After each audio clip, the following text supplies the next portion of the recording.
Wondra sits in a jail cell. He is back in Idaho, accused of killing young Michael Vaughn. You're pure evil. You have no heart. You have no soul. Wandra is accused of murdering her then 5-year-old son in 2021. Would you think you'll ever get the answer as to why? No, because there is no answer to why. Why would somebody hurt an innocent little boy? What answer could you give? What answer could you possibly give? How scared was he? Did he ask for me? Did he ask for Tyler?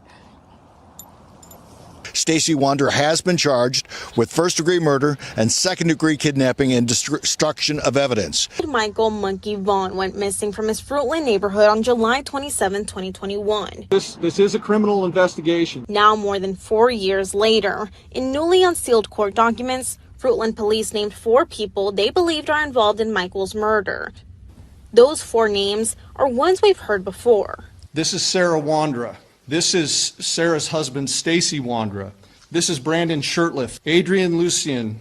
As for what these 4 people have in common, they were all staying at the Wandras' home when Michael disappeared in 2021. That's just half a mile from Michael's home where he was last seen. In the PCA, police pointed to video evidence they say showing Sherliff walking around the neighborhood. They say Sherliff helped move Michael's body in a duffel bag temporarily to his mom's home in Kuna before standing guard as they buried him in the Wandras' Fruitland backyard. Stacy Wandra told police the 4 hoped to sell Michael for $10,000 each. He says the idea came from Adrian Lucien. Idaho News 6 is now learning Lucien was arrested and released in Indiana in October for a traffic-related misdemeanor. Sarah Wandra is currently serving time in the Idaho State Prison System for unrelated charges. She's eligible for parole in early 2026. Karen, is there any connection between the Vaughn family and the home where police had been searching? No, we've heard this more than once from the family representatives and from the police department that there is no connection between the Vaughn family and the home where this search took place. As you know, from the time Michael went missing, this has been an all-hands-on-deck investigation, and it remains very active and an ongoing investigation. You can't take one of our most precious citizens from us and ever expect us to stop. During the course of this investigation to date, we received credible information that the remains of Michael Vaughn could be found in the backyard at 1102 Red Wing Street in Fruitland. As a result, the Fruitland Police Department obtained a search warrant for the residence along with the front and backyards. That search warrant was served on November 11th. It was a Friday. We served that late in the evening. Upon entry, officers encountered Sarah Wandra, one of the known occupants of the home, and Sarah was subsequently arrested based on probable cause that she had knowledge of Michael's death and failed to report that death to law enforcement. The following day, the Fruitland Police Department, joined by the Idaho State Police, the Idaho Mountain Search and Rescue, the Fruitland Fire Department, and the Fruitland Public Works Department began a very methodical excavation of the backyard of the Wandras' home. During that excavation process, the Idaho Mountain Search and Rescue, Mountain States detection dogs deployed multiple certified human remains detection dogs on the property, all of them alerting to the presence of human remains. Ground penetrating radar was also used and deployed, detecting anomalies in the backyard. We completed the excavation of the entire backyard and removed over 250 yards of dirt.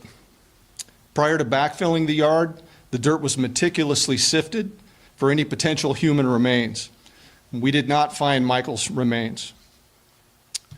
Although the remains of Michael Vaughn were not recovered, we strongly believe, based on evidence, that Michael was abducted and is deceased, and that his remains were buried and later moved from the property.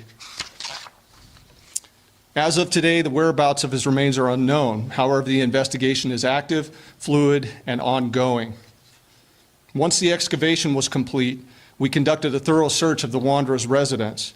The search was productive, and additional investigative evidence was recovered and is currently being processed. An hour's worth of body camera footage showing Stacy Wandra FaceTiming with detectives and directing to where Monkey's body was buried in his backyard. It's like right under that mound area. It's right under the mound, about where at compared to the trees? A little, like, right to the right of the trees area. It should be, it should be a garbage bag. Okay, what color is the garbage bag? It would either be white or black. We only had two colors. Is the duct tape still going to be over his mouth? It should be. Okay. I didn't watch to take them off. Okay. So you should have everything intact as it was. He claims he watched the burial happen. Okay, how far down is Michael? I don't know how far she actually dug. And the she he's referring to, that's his wife Sarah, another suspect in the case. Stacy says Adrian, a third suspect, was also there for the burial. Out of 300 homes, police say canines tracked Michael's scent to the home where Stacy, his wife Sarah, and their two roommates Brandon Sherliff and Adrian Lucien lived. As Joe mentioned, a newly released probable cause affidavit filed in June lays out the interviews following Michael's disappearance. Again, during these initial searches, police say canines tracked Michael's scent to the fence line of the home where Stacy Wandra, his wife Sarah, and their two roommates, Brandon Sherliff and Adrian Lucien, lived. All four of those individuals have been named people of interest in Michael's disappearance. One of Michael's neighbors told police they saw Michael riding a bike outside of the Wondra'S home the day that he disappeared. Another neighbor said they saw that same tricycle at the Wondra'S home during a garage sale months before Michael disappeared. The Wondra'S initially denied any involvement, but then in November of 2022, Stacy asked to meet with investigators. The PCA states Stacy claims he was home the night Michael was allegedly abducted and saw Sarah carrying Michael into the house. Stacy allegedly told police it was Adrian's idea to take a child to sell for money, and they would get a $10,000 cut. Stacy claims Sarah told everyone to, quote, follow her lead. Stacy told investigators they took him to Brandon's mother's home in Kuna that night, where they left Michael overnight. Stacy claims the other three returned to Brandon's mom's house the next day and brought Michael back to the Wondra'S home in Fruitland. Stacy told police Michael was not alive, and Sarah and Adrian buried him in the Wondra'S backyard.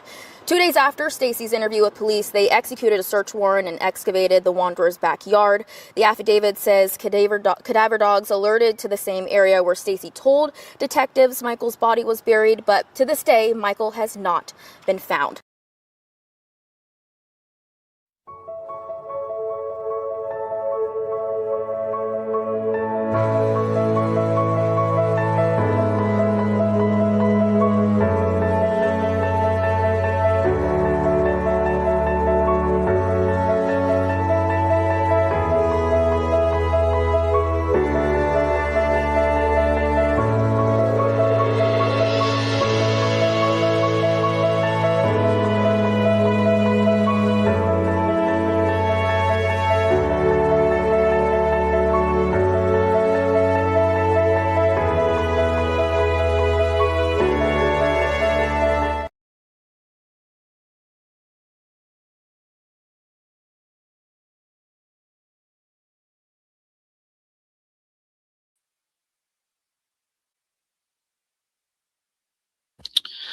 Welcome in, everybody.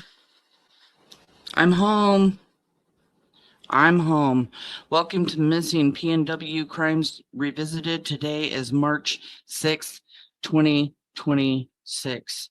And as most of you have heard, and maybe you haven't, Stacy Wandra, one of four suspects, is headed to district court to plead guilty or not guilty.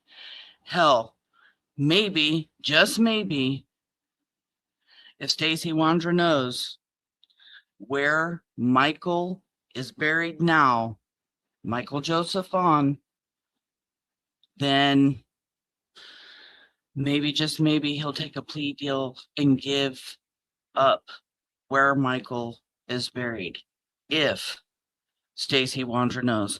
Welcome in, everybody. I am so glad to be here. You guys don't even know how frustrated I was going all the way down to Idaho and then finding out that Stacy Wandra is gonna go to trial, and then my Wi-Fi, where me and my daughter were staying, decides it doesn't want to work. And for those of you that watched me go live the first time Oh my gosh, it was a mess. It was cutting in and out. The Wi-Fi was absolutely horrible where we were. I wanted to be nowhere else except for going live, telling everybody all about it. But me and my daughter, just really shortly after we left court, went and had an amazing dinner at an Irish restaurant with Brandy, Tyler's sister, Buggy, Blue, myself, my daughter, and Papa. And we were eating, we were celebrating, we were talking, and we stayed there at that Irish restaurant until they started putting table or chairs up onto the table. We were there for hours just talking and enjoying one another. And it was a celebration, you guys. Stacy Wandra's going to trial. This is amazing. I'm seeing everybody show up. Thank you, moderators, for coming in on short notice. Thank you, everybody who is here to support Michael Vaughn and the Vaughn family coming in on short notice. Buckeye Mama's in the house. Thank you so much, hon, for coming over. I made it home safe. I just talked to my daughter. She was almost home. She's not home yet, but she's supposed to call us and let us know when she's home safe. It was a very long drive, and because it's a 6-hour drive from Fruitland to Vancouver, Washington. And then my daughter had to drive 3.5, 4 more hours, depending on Seattle traffic, to get home where she lives. And I came home, I sat in my chair, and I crashed out. I fell asleep, and then I woke up, and I'm like going through my YouTube. I saw that, you know, Purple was talking and everything, and I couldn't handle it anymore. I said I wasn't going to come live, but I can't, because there's so much to talk about. There's so much to go over. There's raw footage that just recently came out within the last few hours of the closing arguments before the judge sends Stacy Wandra to trial. And we're going to talk about that. Shannon's in the house. Thank you so much, my beautiful moderator, for coming in. And Rhonda is here. Hello, hello. Missing persons around the world. It's so good to see you, Sarah. Thank you for coming in. Thank you all for the prayers for safe travel home. Yeah, it was an amazing drive home. It was beautiful. The hills, the mountains, all of it. Forget Me Not is in the house. Avi is here. Hello, hun. I love you. Slim Pickens is in the house. Dawn is here. I really do appreciate you all coming in. Pam Fogel is here. I believe I saw Justin a while ago from Clutch Them Pearls. It's good to see you, hun. He actually messaged me yesterday, wanted to know if I wanted to go live with him, and I was just getting ready to leave and, yeah, go out to dinner with the family. So I wasn't able to do that, but he did an amazing live last night. Ellie is here. Thank you so much for coming in. Wendy, hello, hon. Thank you for coming. Sea Legal Canada in the house. Thank you so much. Is there a plea deal on the table? I don't think they're going to give Stacy Wandra any plea deal unless he knows where Michael is. That's my personal opinion. And if he can't give up Michael, he ain't getting a plea deal. That's how I feel about all that. I really don't think he's going to get anything.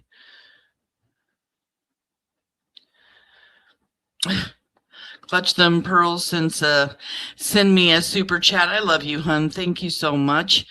Love you, friend. I love you too. I really, truly do. We got to dance for Justin. As soon as I find my stuff, where'd it go?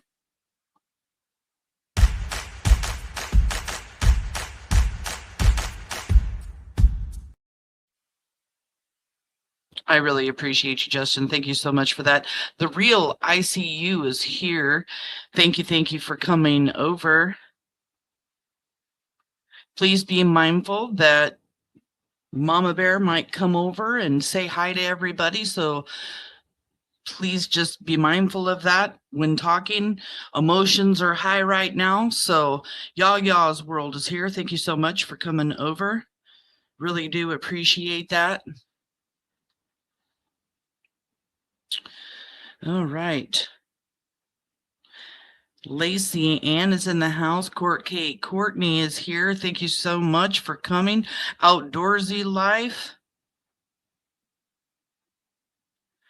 I don't know if I missed anybody. Thank you guys all.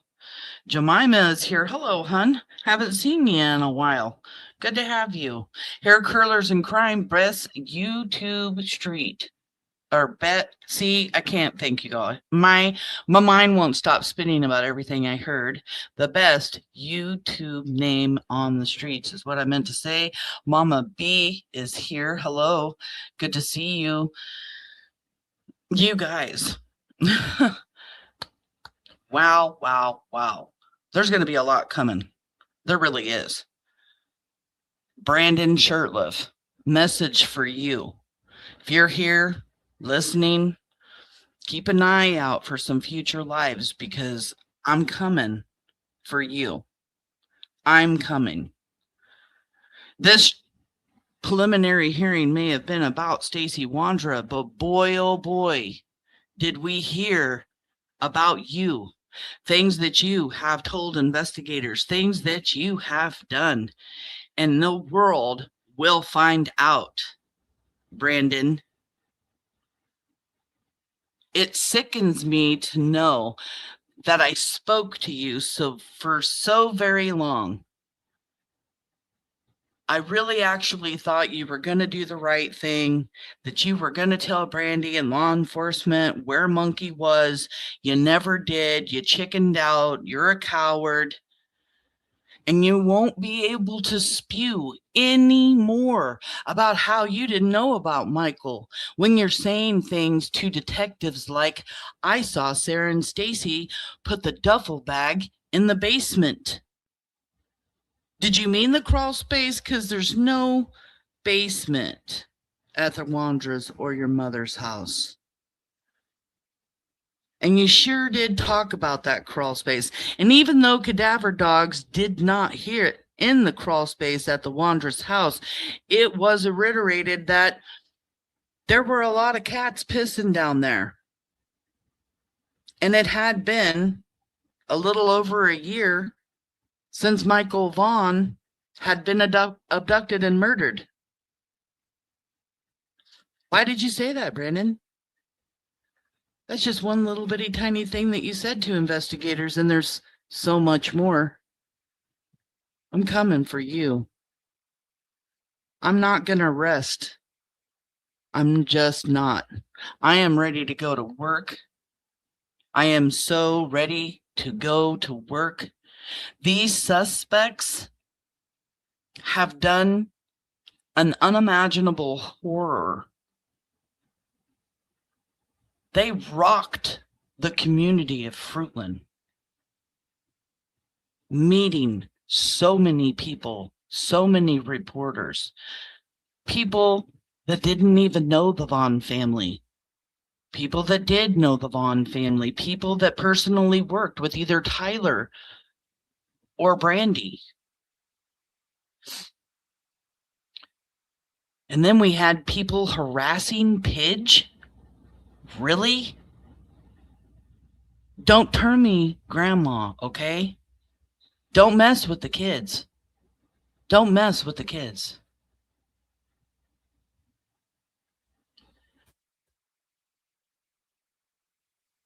They have so many cases in Fruitland right now.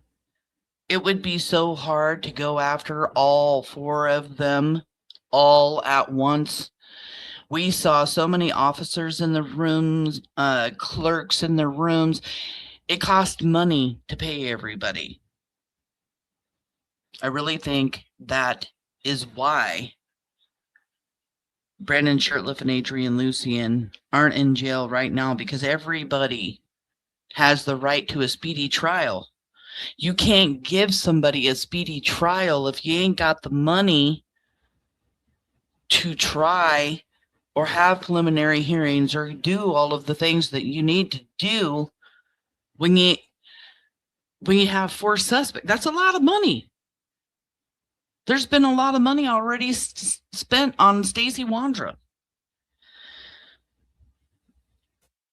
Yes, people were harassing Pidge while she was up at the store down the road from the courthouse. Yes. It's that is frustrating. It may have even been something maybe Brandy didn't want me to talk about, and I hope she's not upset at me for that. But so many things going on that are just so upsetting to hear, like the defense and their closing arguments. Let me tell you guys something, okay? The prosecuting attorney rests. He provided everything he wanted to provide. There were more witnesses that were supposed to come up. He didn't call them up because he felt like he knew he had already provided enough evidence, enough information to send Stacy Wandra to trial. And he was right. And when he closes his when he closes and he's done, the defense didn't bring up a witness, didn't speak for Stacy and try to prove that their client didn't do anything. They didn't say anything. They didn't provide any information. They didn't do shit. Nothing. It went straight into closing arguments. I sat there. I think my mouth probably hit the floor. I was like, what is going on? Because I thought they were going to do like 2 or 3 days worth of stuff. According to what we were all being told, what the Vaughn family were being told, we thought they were going to be doing some stuff and putting up some witnesses. They did nothing. Nothing. And every time that defense attorney went hard at somebody, all he did was make the credibility of that witness even stronger. He tried to do it with Juanita Kelleher, the detective on the case. That didn't work. He tried to do it with cadaver dog handlers. That didn't work. A scent trail dog. And let me just clear something up, okay? 5 cadaver dogs hit in the Wondra'S backyard. Multiple cadaver dogs hit at Tina Marie's house, at Brandon's mom's house. They only brought in 2 cadaver dogs. 2. There's still 3 more. And this scent dog handler spoke about all of the things that was given from the family to pull Michael's scent from, and he uses this like vacuum type thing, and I can't wait to talk about it because the scent article goes into this container after it's been sanitized. Then they kind of seal it up and they put this like 4x4 little pad in it.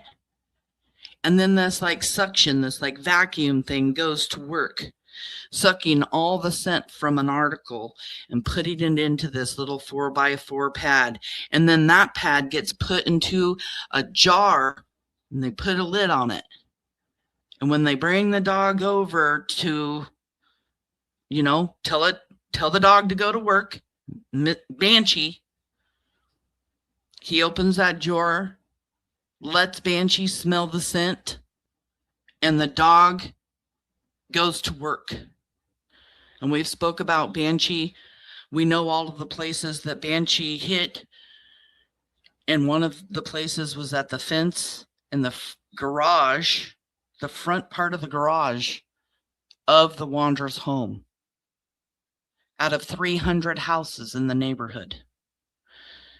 And since there was an article that was used that was shared between Brandy and Michael, and it was a pillow.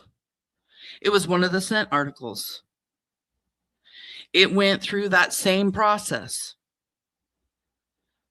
But when Banshee hit on all these things, that was the first day Banshee went to work, and the scent article used on that 4x4 pad that sucked all of that up from Michael Vaughn's shoes. His shoes.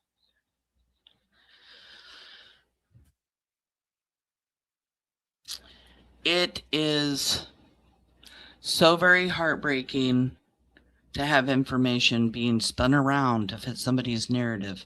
I'm over it. It's time to talk about Michael. It's time to talk about the details. And here's another big detail for you guys. A cadaver dog hit on Stacy Wandra's Lexus. Yes, a cadaver dog hit on the Lexus.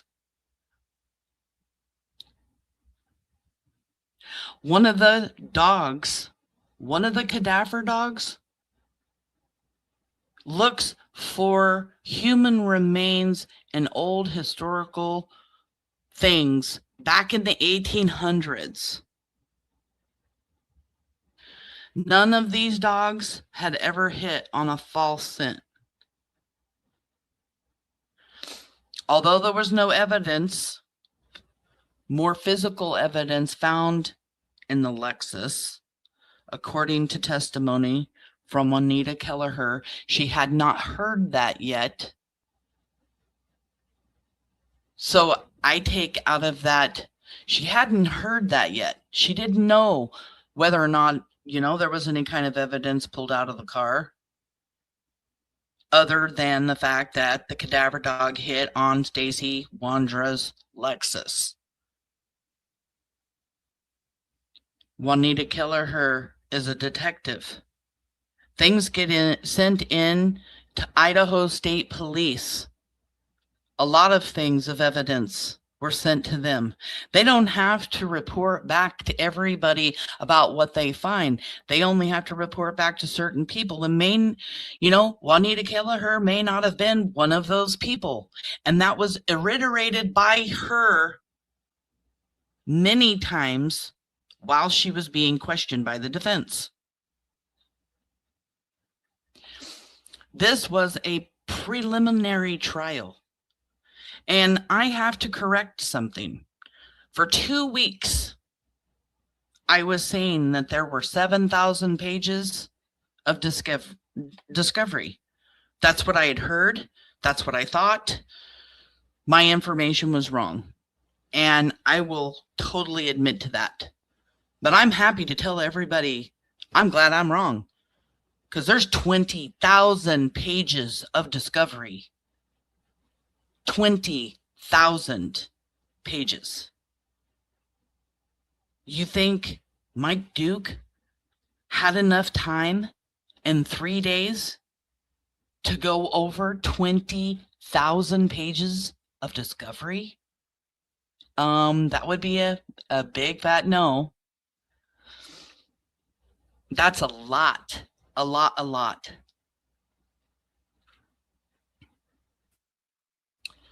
This week was so emotional. There were times we would laugh about, talking about life. Times we were crying because of things that we heard. Times that we were yelling because we're frustrated and we're pissed off. Very emotional. I went through it all. I went through, hello, Amy from Boston. It was just very, very, very emotional this week. And, wow, the information that came out is just crazy. I had over 30 pages of notes. My daughter almost had 30 pages of notes. We met Morgan from KTVB and her partner, Sam. They sat right behind me and my daughter.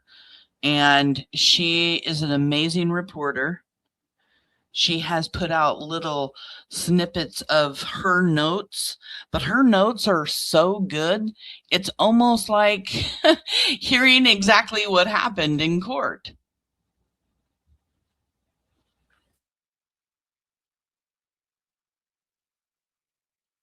You are right. Hair curlers and crime.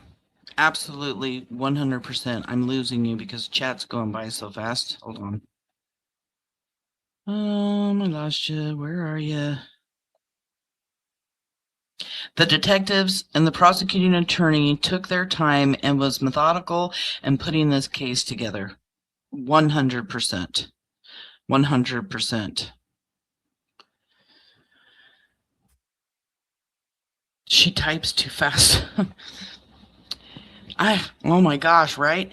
I'm sitting there, I'm trying to hear things, and all I can hear is her fingernails. She was just going at it, doing what she does. She's amazing. Amazing, amazing. When I got up from my nap in my chair, man, I missed my chair, you guys. It was so good to sit in my chair. My husband's like, you are exhausted. You're going to be out in not but 5 minutes. And I'm like, yeah, I probably am. I sat down. I ate a snack. I sat back in my chair and put my blanket on. And I was out. And my ankles are all swollen from sitting 6 hours in the car and just not being in my bed and standing on my feet outside for court after, court was whatever. Whether it was breaks or lunch or something, standing in dress boots, in dress shoes. It was a very eye-opening experience to be in Fruitland. It gave me a lot of perspective. I didn't get the time that I wish I had to take more pictures, videos, but I did scope out a lot of the area. But that's not going to be my first trip. I'm going back. Brandy and I... Babe, would you call Tabitha? She's calling. I'm pretty sure she's just calling to let us know she made it home.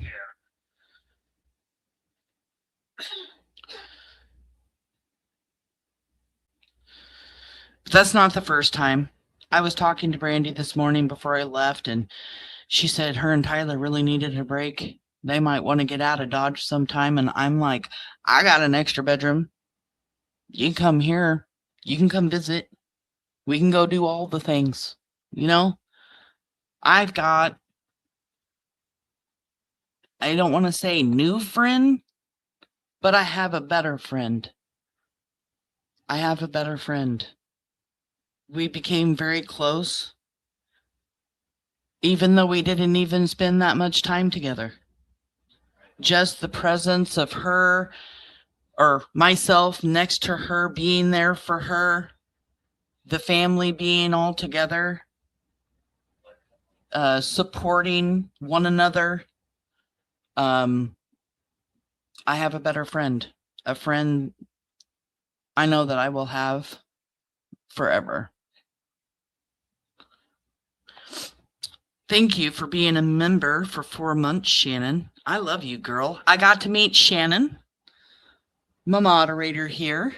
She says we only got a snippet of what's to come at trial.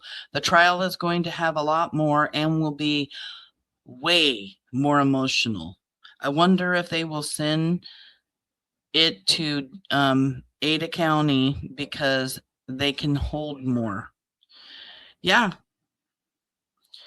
I was wondering the same thing because the courtroom we were in was tiny. It was very tiny. She made it home good? Trace? Okay. She's getting off the freeway now, so Tabitha made it home.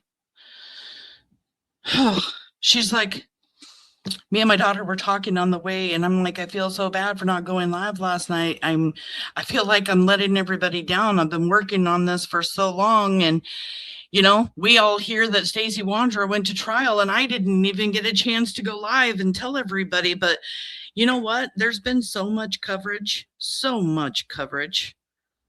and I am just happy about that. I did make a little bit of a post, but I want to go over this raw video in case nobody here has seen it.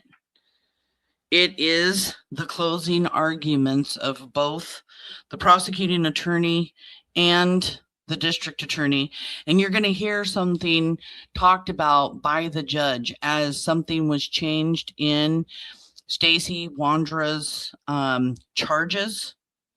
It was like something was amended, and it turned into felony murder. I have not had a chance to research this to find out what it is or whatever, but personally asked the district attorney, and he said it's still first-degree murder. And I've been hearing that maybe, you know what, I'm not even going to say that because too many people are out there spinning stuff around. I'll do my research, find out exactly what it is, and talk about it later. But you will hear something that was amended. And this raw footage is an hour long. I want to share it with you guys. And I don't want to put any of how I feel about it. Let me just take that back. I may pause and say something a few times, but I'm not going to stop it a lot. There are key points that I do want to address, and it's mostly when the defense was talking. But there were several times also when the prosecutor was doing his closing arguments that I'm sitting there like, yes, right? Yes. Because here's the thing.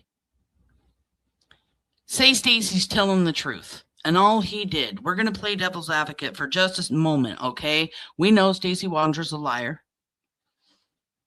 But here's a fact. The duffel bag's been talked about. CUNA, them going to CUNA and towing has been talked about. And we learned in the preliminary hearing that this trip to CUNA was an alibi. They have suspects talking about phone conversations discussing their alibi, and that CUNA was the alibi.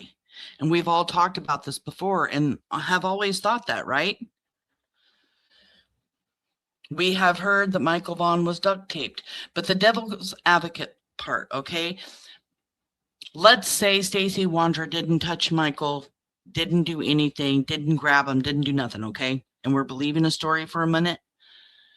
He still got in that truck, and we learned that Michael Vaughn was in a duffel bag,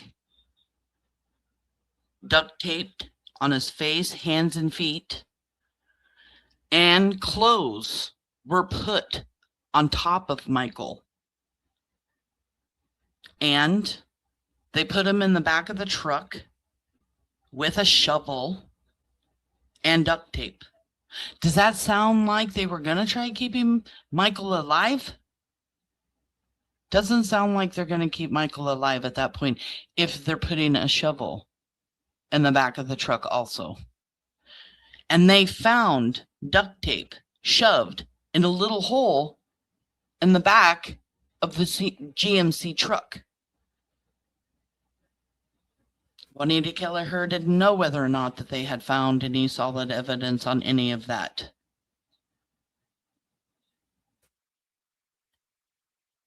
Stacy Wandra still made the decision to get into the GMC truck and ride in the truck to take Michael to CUNA.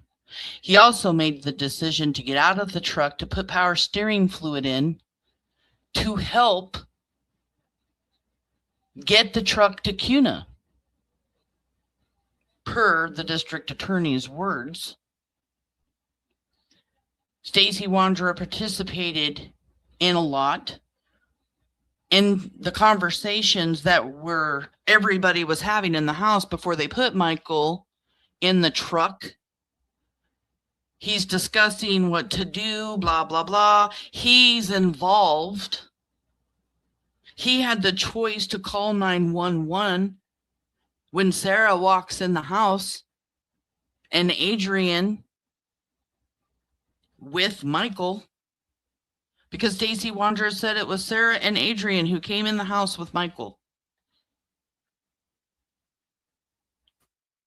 I don't care what Stacy Wandra's mental disabilities is. I don't. He knows right from wrong. Period. End of discussion. He knew what he had saw, what they were doing. He heard them yelling at Michael Vaughn and telling him to shut up. Your mama don't love you. Shut up. As he's screaming for his mom.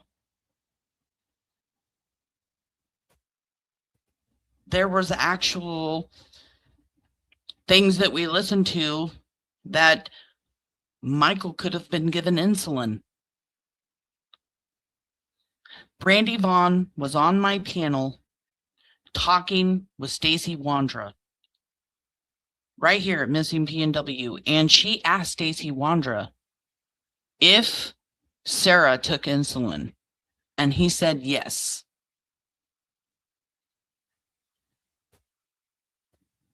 Stacy Wandra participated in everything that was going on and didn't put a stop to any of it, didn't call the police, didn't try to help Michael, didn't grab Michael and run out of the house and ask for somebody's help or nothing. No, he participated in it all.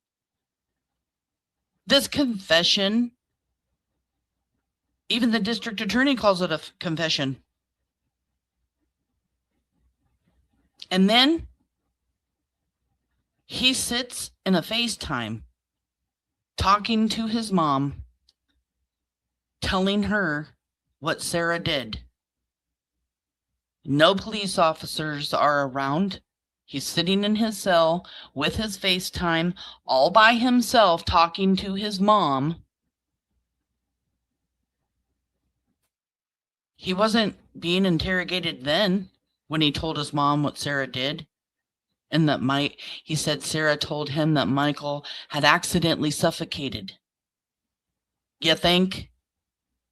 You put a boy in a duffel bag and buried him under, or put clothing down on top of him on a day over 100 degrees. I want to go over this footage that was released not long ago. I want everybody to see it. I'll point out some things. I'm not going to stop a lot, but these are the closing arguments that were shared.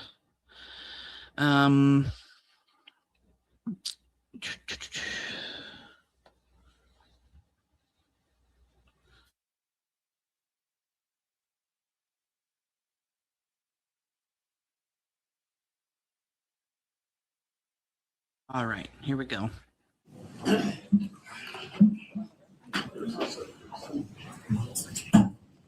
Facts on record, take up the matter of the state of Idaho, Stacy Wandra, that's in case CR 3885-1295. Did have a meeting with council in my office when we, or about the time we were scheduled to take up this case. After lunch, I was informed by the state that they intended to file an amended complaint, which I received a couple of minutes ago. Has the defense seen the amended complaint? We have, Your Honor. Mr. Duke, if I could have you stand and raise your right hand to be sworn. Yep. Do you solemnly swear and/or affirm that the testimony you're about to give in this matter will be the truth, the whole truth, and nothing but the truth? I do. Mr. Duke, do you swear and affirm that you believe there's a reasonable basis in fact and in the law to charge Mr. Wandra with these three amended, or the three charges, part 2 in this amended complaint? I do, Your Honor. Thank you. Any objection from the defense to the filing of the amended complaint today? Judge, we reviewed the amended complaint with our client and discussed with him the removal of premeditation, and this is now essentially felony murder. Explained that to him, and also language in count 3, adding additional words. We have reviewed that with him, and we have no objection, and we would waive a formal reading. Okay. And when you say you waive a formal reading, of course, it's my common practice to tell someone in very common terms what that means, but I presume you've done that. I'm happy to do it again. Sometimes we replow the same ground just to be sure it's covered well, but I have no concerns for myself on that with regard to that. I'd also typically explain to a person when I read it or when I tell them about the charges in a complaint, amended or otherwise, what their rights are. Would you like me to remind your client of those things, or are you satisfied that he knows? Judge, I don't believe that's necessary. Of course, I'll leave it in the court's discretion. Yeah, no, I don't inherently think it's necessary. I mean, this is a carefully considered case. I said I would ask you, Mr. Wandra, I'm happy to read this complaint to you again if you want that. I'm also happy to go over your rights again if you want that. I waive my rights, Your Honor. What's that now? I waive my rights. Okay, correct. Well, you understand what your rights are. Is really what I'm asking. Yeah. Okay. Yeah. You're satisfied that you've had enough time to speak with your counsel about that. Okay. All right, then. Good enough. All right, so we've reached the time that the court's going to accept the amended complaint. It's my understanding from the conversation we had in my office that the state does not intend to call any more evidence, any more witnesses in this case. Is that right? That's correct, Your Honor. All right. And we discussed this in my office. It was my understanding there that the defense did not intend to make a presentation at the preliminary hearing. That is correct. Okay, or an evidentiary presentation. All right, then. So as far as the court's concerned, then the evidence is closed. And we've arrived at the place where we would receive, I would receive closing arguments about what that evidence means from. His defense attorneys are supposed to keep him from going to trial, but they did nothing. They did nothing. I don't think they had anything. Honestly, that's my personal opinion. What could they possibly have? The parties. Is the state ready to do that? We are, Your Honor. And is the defense ready to do that? We are, Your Honor. All right. Mr. Duke, what presentation would you like to make, sir?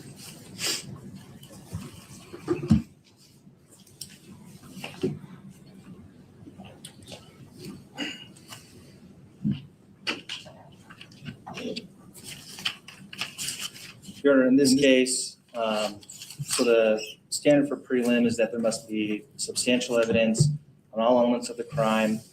And if the court believes a public offense has occurred, and that and then there is sufficient or probable evidence, or enough for probable or sufficient evidence to show the defendant has committed it, then he must be bound over. In the state of Idaho, aiders and abettors are principals in any action. And the place I would start off is that ordinarily credibility is not really the main thrust or concern of a preliminary hearing. However, the evidence must be plausible.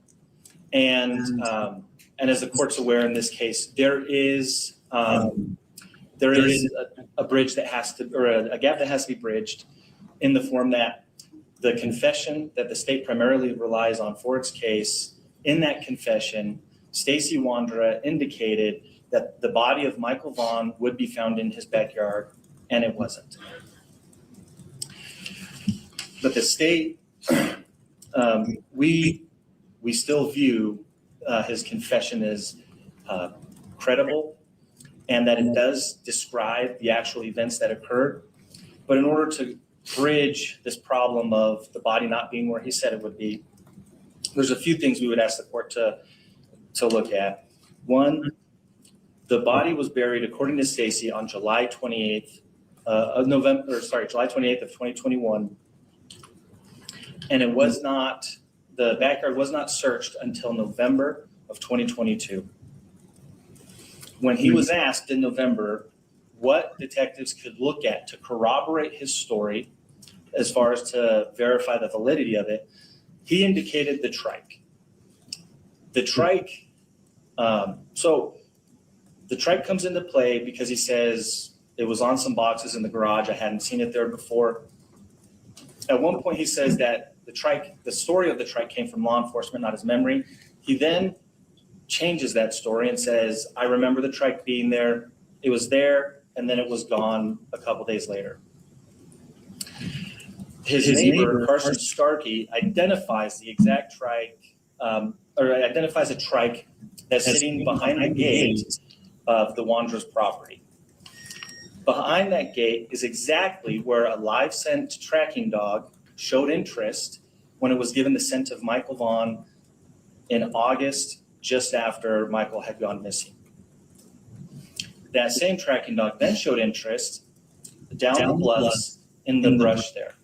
One of the neighbors, Mr. Smith, he found the same trike identified through the exhibits, the exact same trike that Carson identified.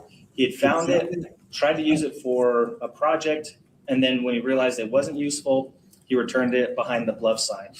But the reality. So we found out that the Smith neighbor took the trike because he had a wheelbarrow that he needed a wheel for, and the wheel did not fit on the wheelbarrow. So he put it back together, and he had busted the bolt. So when they showed him a picture of the tricycle and said, how do you know that this is the tricycle that you took out of the bluff? And he said, because I busted the bolt on accident when I was trying to get the wheel off, and he had to kind of like Jimmy rig something to put the wheel back on, and he recognized how he had kind of Jimmy rigged that out of the photo that was given to him. Is that a piece of evidence that initially Stacy Wandra said he didn't know anything about. He then said it would corroborate his story. A live scent track dog followed that evidence when it was given the scent of Michael Vaughn. And so there's one component that shows some veracity to his statement that Michael was indeed put in the backyard. The other piece of evidence, or the next piece of evidence, are the cadaver dogs. Cadaver dogs are trained to alert to the scent of decomposing human remains. We had on testimony before the court at least 2 certified dogs that alerted to the presence of human remains in the backyard of the Wondra'S home. And so, while not dispositive, it does show that at some point the scent of decomposing human remains was present in the Wondra'S backyard. And then finally, Stacy, he identifies that at one point Michael was given a green stuffed animal that they had used as a chew toy for their dogs in order to try to calm him down. Evidence that came in through Anita Kelleher was that Kay Ramsey, the owner of that property, or the mother of Sarah Wandra, said that the dog dug up a green ear of a chew toy, but that it got thrown away before they could collect the evidence. But all of these things go to show that Stacy's statements about the trike being in play, also this green chew toy, are corroborated by the evidence that law enforcement collected and through their investigative techniques. And there's also the reality that bodies can be moved. Every time law enforcement finds one, they move it to examine it. So this is something that this is a thing that can occur. And so the first kind of main concern there, whether or not the fact that Michael was in the ground, we would ask the court to find that the confession is still plausible and that it still meets the criteria and the evidentiary standards, because it's the theory of the state that the body was moved after it was buried, according to Stacy's own comments.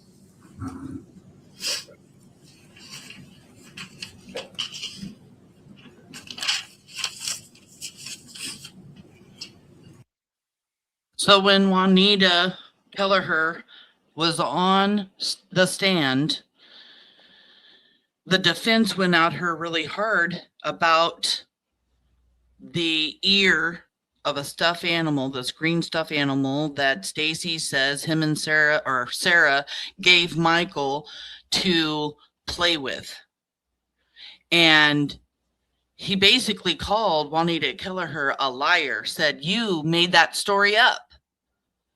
And she corrected him immediately and let him know she did not make up any story about the ear that was found that Kay Ramsey said she found and threw away. That's in the probable cause.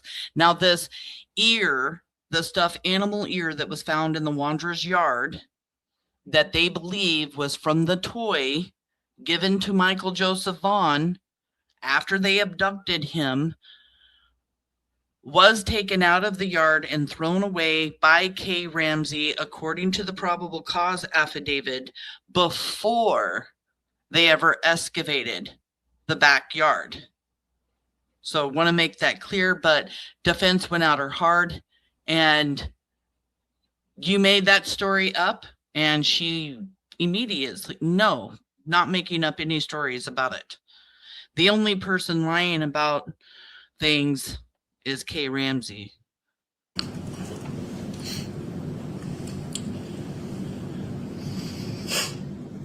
Next, looking at the actual confession that Stacy gave, what the court heard through the last 2.5 days is what it sounds like when a man believes that somebody is, well, so there are 4 people in that household that are present when Michael Vaughn is kidnapped and abducted and then taken to CUNA. What the court heard was Mr. Wondra's attempt to gain the benefit of a deal by cooperating with law enforcement whilst trying to write himself out of the story. He's very thoughtful at times, and as he goes through, his story does change, but the story changes when he's given details that law enforcement have identified, point to untruths that he is telling in his confession. And so as he tries to write himself out of the story, and one of the most clear ones here, as he says, they went to Ontario. The other people in the house did go to Ontario, but they came back before Michael was missing. And so So Stacy Wandra gives the story about how Adrian and Sarah said they were leaving and going to Ontario to sell Michael, that they took him over to Ontario. He knows that they had to have sold him because Sarah came home with thousands of dollars in her wallet. And what the district attorney here is saying is that there was a trip to Ontario. You guys remember that one small piece in the probable cause affidavit where it talked about how they got back to Fruitland. Everybody came back to Fruitland. Everybody was there at the house. But then there's this really short period of time where they see the blue Toyota leave the neighborhood and then come back. Well, now being there and getting such a perspective, you can actually leave Fruitland and go into Ontario in very few short minutes. I think we could make it over there in like 6 to 7 minutes from where we were staying. So it wasn't a very long drive. And I want to say they weren't gone, but like 30 minutes or so, maybe it was 45. I'm not sure. I don't have the probable cause in front of me right now, but that's what he's talking about, because Stacy did change his story over and over and over again. It was just like Stacy Wandra's shit show. We watched 9.5 hours of Stacy Wandra talking to law enforcement, being read his rights 2 different times, signing a document that said, I understand my rights, signing it. He was being fed. He was given chocolate cake. He was given I don't know if it was a sandwich or a burger or what, but he's eating that. He's talking. They're being nice. Juanita Kelleher even gave him a hug and told him thank you for helping us find Michael. They were not pressing him to the point of a false confession. Consistent with many of the details in his confession, that he tries to paint himself as a mere observer or spectator in the events that occurred in that home. But going through what it means to actually aid and abet, or what it means to be a principal in any case. Mere proximity is not enough. There must be the same culpable intent as the primary actors, as well as one of the descriptions uses community of purpose in the unlawful undertaking. Mere presence, acquiescence, or silent consent is insufficient. And so here, what we have is, well, looking at some of the case law here, because it's actually it's a unique legal obstacle for us to get over. Or when Stacy denies that he was actually wanting the things to happen that happened in that home and relating to Michael, it presents an interesting legal challenge. It's actually pretty clever by Mr. Wandra, frankly. But the case law, so there's two cases in particular that I draw the court's attention to. One is State v. Colpitts. And in that, two individuals, Madsen and Colpitts, go to a third individual, Mr. Fignani's house, and Mr. Colpitts kills Mr. Fignani. The question becomes, was Ms. Madsen a co-conspirator, or did she aid and abet in that by accompanying him to the property and to his apartment where the murder took place? And one of the questions the courts asked is, did she know that that was the intent of the individual who committed the murder? And was she aware that that was going to happen? And they said it was properly an issue for a jury because she testified that she didn't know he had a gun and didn't know that's what he wanted to do. And the reason I point out those facts is because what the court seems to be interested in that case is whether or not there's foreknowledge that a criminal enterprise was going to take place. Whether or not she was aware that he intended or was engaging in criminality. Similarly, in, and I'm not good at the last name here, State v. Sensenig, there's an individual who meets up with a man and his stepson, and they start their enterprise together around 5 p.m, are not doing anything criminal. Around midnight, the stepson and this third party drop the father off. He engages in some burglaries, and then they come pick him up about 15 to 20 minutes later. The court identified two components here that they examined, and they determined that it was an issue for the jury. But they looked at a statement he had made, or a statement that the stepson had made while the father was not in the car and when he was engaged in his burglary. He said that his father was the stealingest man in the country. And so the courts acknowledged that that might give some indicator. And then the question was, did this third party who was with them, were they aware when they went to pick him up that he was engaged in the act of burglary when they went to pick him up? And again, in that case, what the court seemed to be looking at is, did the aider and abetter know that they were participating in some criminal act?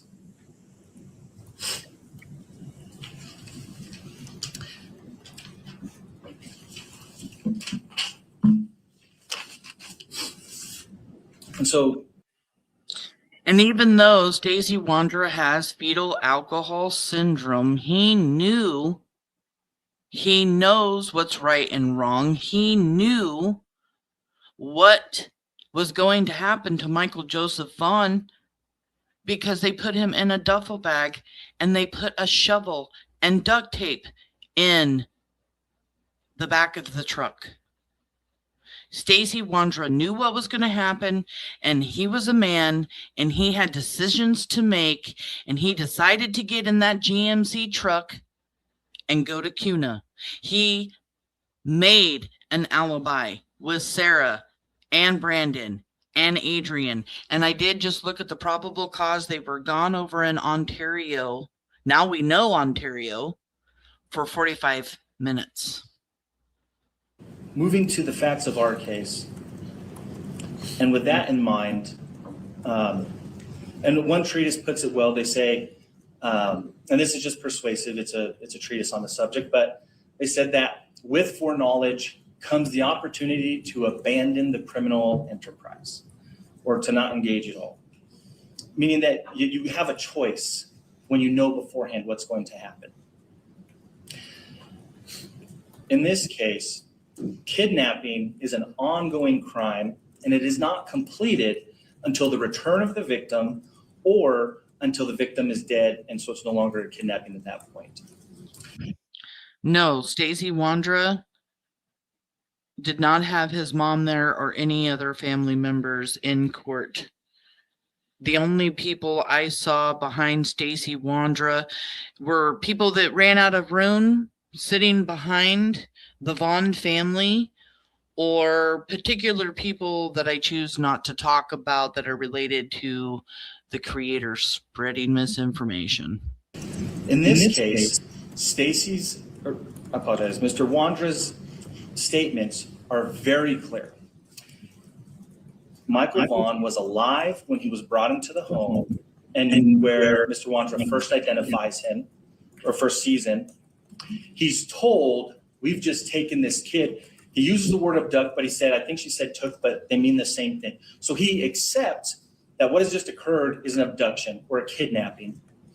And then he observes while the child is duct taped, placed into a duffel bag, and stored in the living room as he claims he's arguing, or he's saying, he used the word, this is fucked up, what are we doing?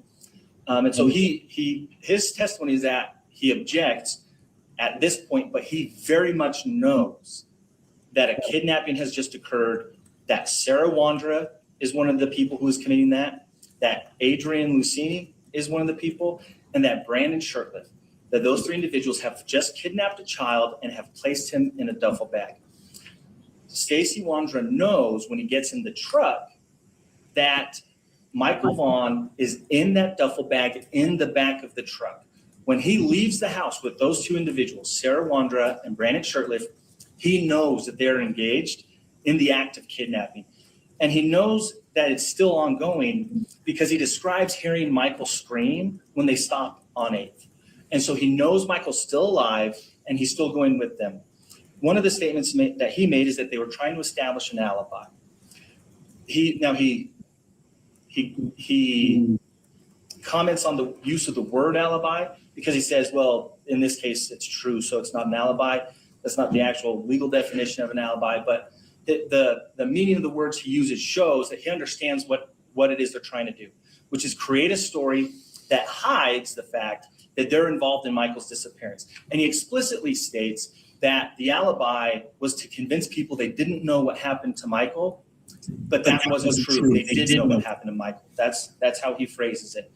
And so, to convince people that they had nothing to do with anything.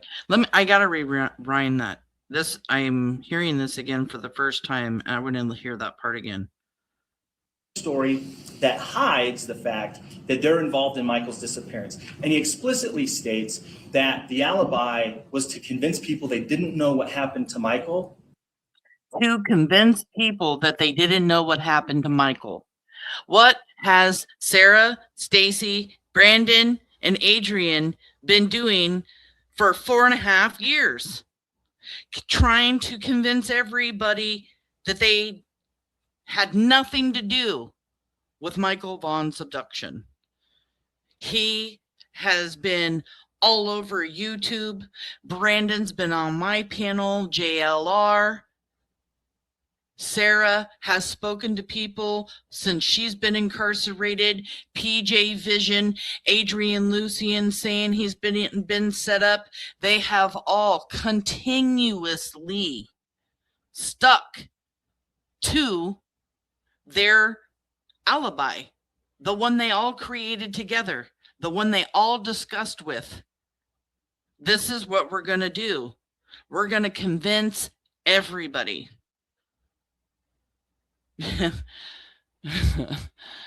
How the hell did they think they were going to get away with this when they are contradicting one another, contradicting themselves, being caught in many, many lies? They did not do a very good job convincing everybody that they had nothing to do with Michael Vaughn's abduction and murder. But that wasn't true. They did know what happened to Michael. That's how he phrases it. And so they established that alibi before they even leave. And the testimony that came in was that Brandon Sherliff said the reason they went to CUNA was for an alibi. And we know that that's accurate because the first statement of Stacy's that Detective Kelleher reviewed was a statement that said they left at around 5 and that they weren't in the area when Michael went missing. Well, later that was determined to not be true, but that just goes to show that when he went with them to CUNA, he was helping them establish an alibi. Please be mindful that Michael Joseph Vaughn's mama is here. Please be mindful in chat. It's good to have you here, hun. I love you. And he also, and the alibi was to tow a car back. He brought the chain, the tow strap. And during the course of that enterprise, when they're bringing the car back and I believe the tow strap breaks, he's the one who fixes it so they can complete that maneuver. And the important thing here is that he said the purpose of that was so people wouldn't know they were involved with Michael. One of the elements of kidnapping is to secretly convey a child to another place. And so he is maintaining the secret nature of the kidnapping when they establish the alibi so that it covers the actual actions that they're taking. When they stop on 8th, Stacy says he filled up the power steering fluid. Again, he is assisting and facilitating the transportation of Michael Vaughn because he's making sure that the vehicle is operating normally. And the reason that's important is because in order to take Michael away, to get him to a place where people aren't looking for him, they've got to drive and they need a vehicle that's functioning properly. And so he makes sure that their vehicle is functioning properly in order to get Michael out of the area. He also comments that he hears him screaming and it's muffled, but he makes another statement during his confession. He says that he was just the DJ. But if you're worried about the sound that a child makes when they're duct taped in a bag, the only way to hide that, apart from remedying the situation of a child being in the bag, is to cover that sound with a louder sound. He said he was playing music. That is actually evidence that he was trying to further conceal the fact that Michael was with them in the truck.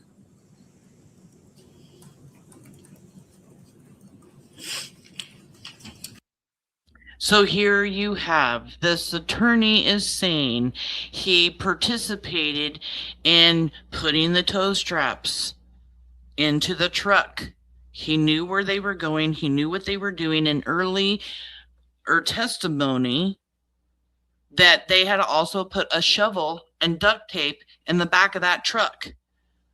And he's pulling over on the side of the road to make sure that the truck is running well to get to CUNA. And at that time, Brandon Sherliff gets out of the car and checks on Michael Vaughn because he's screaming. And now they're bumping loud music to muffle the sound of Michael screaming in the bed of the truck.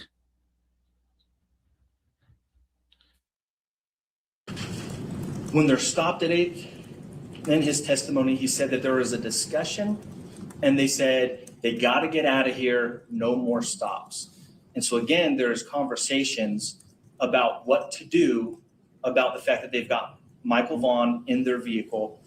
And another component of someone who's aiding and abetting is if they counsel with the other principals.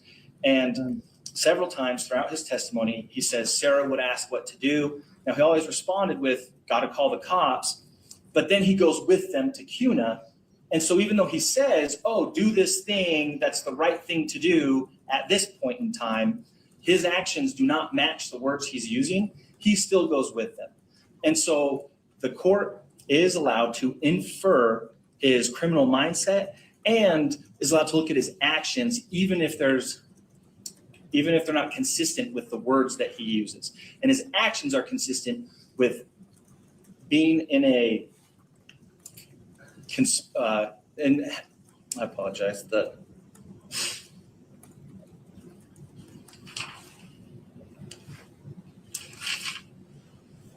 his actions are consistent with being in the same joint enterprise as the people who are committing the other primaries committing the actual kidnapping.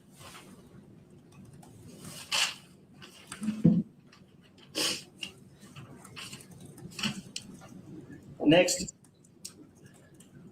so in order to be an aider and abetter, the fact inquiry is what happens before and during the commission of the crime.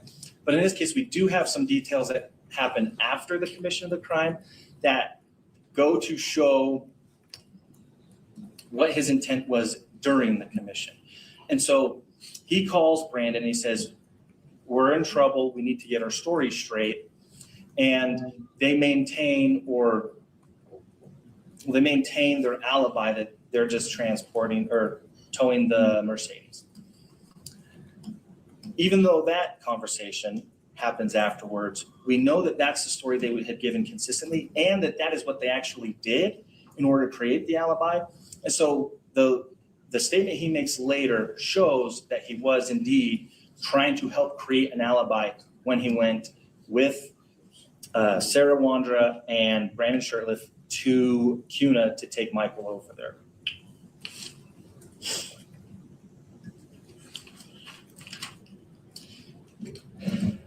And then finally on the issue of his joining in a community of purpose with Sarah and Brandon, his mindset is part of the element of whether or not he's an aider and abetter. And again, while not dispositive, the phone call he makes with his mother is very revealing. He shows a great deal of remorse.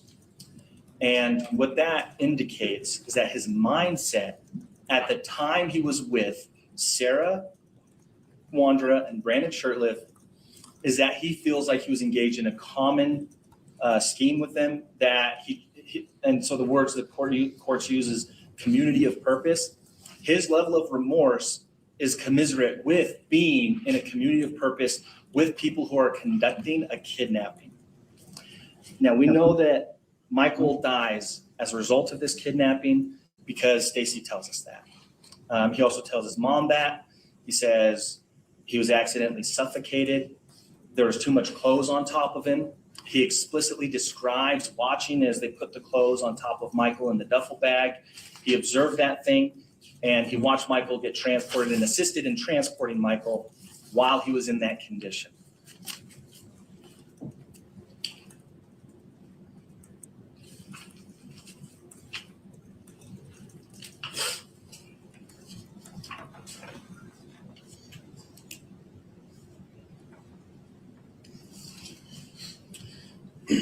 And so on the final thing I would say on the issue of whether or not he sufficiently joined in the illegal enterprise,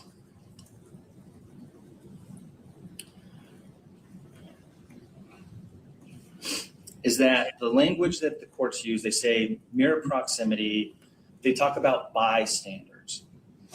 In this case, this isn't a person he's recently met. These aren't people who he's accidentally fallen in with. This is his wife and his friend whom he is asked to try to assist him in siring a child with his wife. These are people he knows well And so when he describes them as asking him things like, what should we do with him? And he says, call the cops. We got to do something about this. The reality is that he is consulting with them. And even if nobody takes that advice, he is still consulting with them. And that makes sense because these are people he lives with. These are people he lives his life with. These are people he is engaged in business with. And so all of that is to say that Stacy Wandra is engaged in the same criminal enterprise, the same community of purpose as Sarah and Brandon. And that is abundantly clear by the fact that he goes with them and assists them. Finally, speaking just on the facts, we have a pretty good idea of what happens to Michael up until he's moved from the Wondra's yard. Stacy describes that he's brought into the house by Sarah. He says she's gripping him tightly. And that detail matters because if a child is trying to get away or doesn't want to be held, you would have to grip him tightly. He talks about hearing the duct tape and then seeing. Please protect your mental health. Trigger warning for some things that are about to be talked about here. Thank you guys so much for supporting Brandy and the family. Michael Vaughn with duct tape on his wrists and his ankles and over his mouth. When asked if he was resisting, he said, well, yeah, he was squirming. So he describes what it would be like for a child to struggle, but there are at least two grown adults putting him in this bag. He describes how he's too big for the bag, and so they had to bend his knees, and he describes it with a tote and a boot and demonstrates it to law enforcement. He describes how Michael is taken to the truck. Now, the fact that he's put in the bed of the truck, well, it makes sense when they stop on 8th Street that they don't know what to do with him, and that's where he was originally found. That's what Stacy's testimony is that he was found on 9th, but they stop right outside that neighborhood, and they check to see if Michael's alive. If their intent was to try to abandon their criminal enterprise and drop Michael off, it would make sense to have him in the back of the truck where they could just drop him off and leave. But when Brandon goes to check on him, right after that discussion, or right after that happens, they have a discussion, and they say, we got to get out of here, we got to go. And you hear Mike Duke say, they stop there on 8th. That's where Michael was abducted from. I can rewind a little bit to let you guys hear it, but he says here where Michael was taken from, or something to that effect, talking about 8th in Arizona.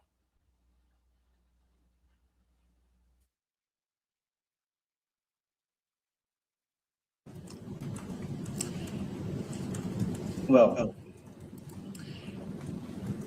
it makes sense when they stop on 8th Street that they don't know what to do with him, and that's where he was originally found. That's where he was originally found, where they stopped on 8th Street. That's why he says, so if they had the idea they were just going to leave him there and then take off, that's why they put him in the back of the truck, was to kind of put him back right where they took him from. But that's not what happened. Stacy's testimony is that he was found on 9th, but they stop right outside that neighborhood, and they check to see if Michael's alive. If their intent was to try to abandon their criminal enterprise and drop Michael off, it would make sense to have him in the back of the truck where they could just drop him off and leave. But when Brandon goes to check on him, right after that discussion, or right after that happens, they have a discussion, and they say, we got to get out of here, we got to go. So an argument that whether or not it's credible to put Michael in the back of the truck, I would argue that it makes sense. Granted, credibility is not an issue here. So they stop. Brandon checks on Michael. They have a discussion. Well, guess what? Perfect example of what a preliminary hearing is when they say, like you're not going to be providing all your evidence, your 20,000 pages of discovery. When he talks about this, we never heard any kind of testimony or anything that came, from Stacy or Brandon or anybody else that there was a conversation that happened and they had decided to go ahead and, we got to get out of here. The defense didn't stand up and object to anything that the defense attorney was saying. So there's something there, and they had a conversation. And once again, however this conversation happened, however they collected that information, Stacy's talking, Brandon's talking. He told investigators many, many things, and we will be going over that in another live. Once they convey Michael, they go to Cuna and they put him on the side of the house and they leave him there. Stacy's adamant that and they leave him there. So in court, it was talked about how Stacy says that he saw Brandon going up to the house with Michael in the duffel bag. And then when Brandon comes back, Brandon tells Stacy and Sarah that he left him in the spare bedroom of his mother's house. But that's not what was said in court, you guys. Michael was left outside the house where Brandon was going to go into the house overnight. Guess where cadaver dogs hit at Tina Mariel's house? On a vent on that side of the house where Brandon Sherliff put the duffel bag down. And Michael,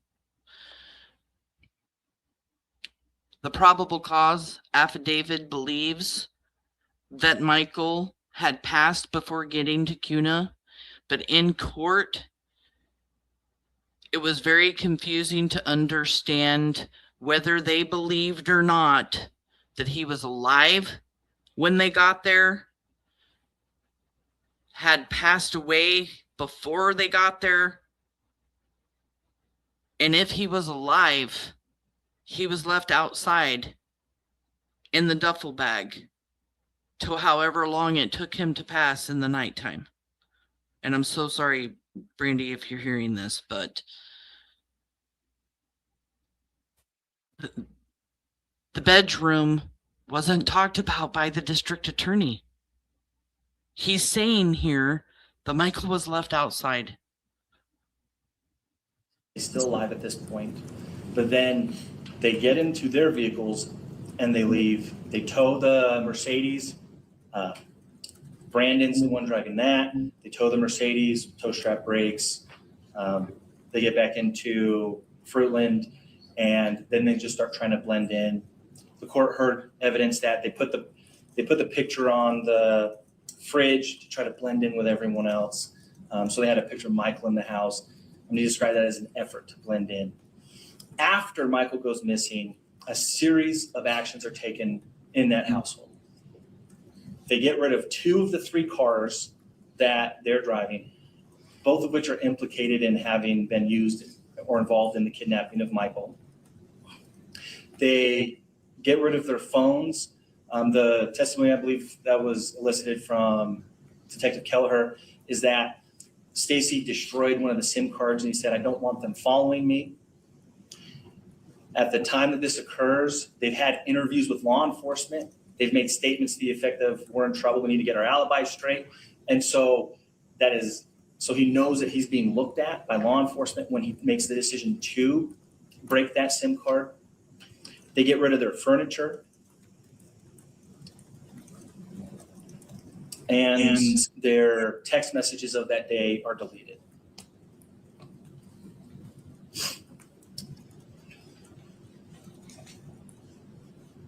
At the end of the day, what the court has before it is a man who felt pressured because he thought he was giving a competing confession to his wife. The statement was elicited that during a phone call, she said, "I won't testify against you." And he said, "I won't testify against you." Clearly, there's concern from both of them that they would testify against one another. He wanted the benefit of a deal, but he didn't want to implicate himself. He even told the detectives when they began questioning him, and he wasn't talking about Michael very much, and they said, "You're not really giving us much," or I'm paraphrasing here. And he said, "Well, it's like the Miranda thing. I'm going to get hemmed up." So he is letting them know, because the Miranda warning is that anything you say will be used against you. He's letting them know that if he tells them the story, it's not good for him legally. He understands that. And based on the story that he gives, he tries to walk that line, and he's pretty clever about it, frankly. He writes himself out of every bit of every event, every piece of evidence. He says, "No, I didn't destroy things. That was them." Or at least he tries to, but he makes a few errors along the way. He does make the error when he says, trying to say that he wasn't there when Michael was abducted. He says, "I remember," when talking about 8th Street, and then backs up and says, I remember when talking about 8th Street. While in court, this was talked about. He was asked, where did Sarah take Michael Vaughn? You guys are married. You guys spent time together after he was abducted. There had to have been discussions between you guys. And he starts his wording when talking to detectives. Instead of saying, Sarah said that she abducted him from, he says, "I remember," realizes he slips, corrects himself. And honestly, I can't remember right now whether or not he actually says where Sarah said she abducted him, but you did hear Mike Duke say that they pulled over where Michael Vaughn was taken. Sarah told me.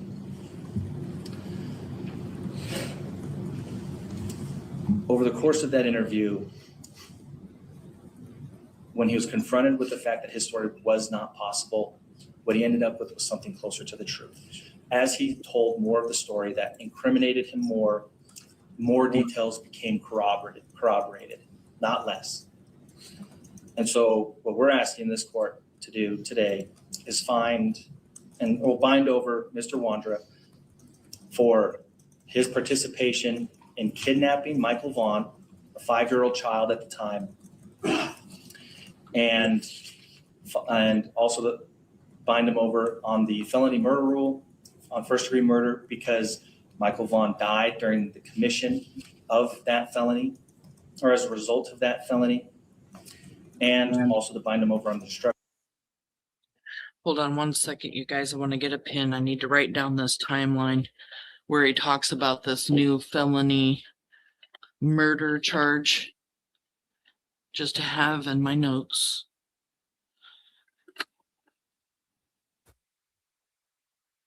I killed 2 pins while I was in court. Okay, what is this time? Okay.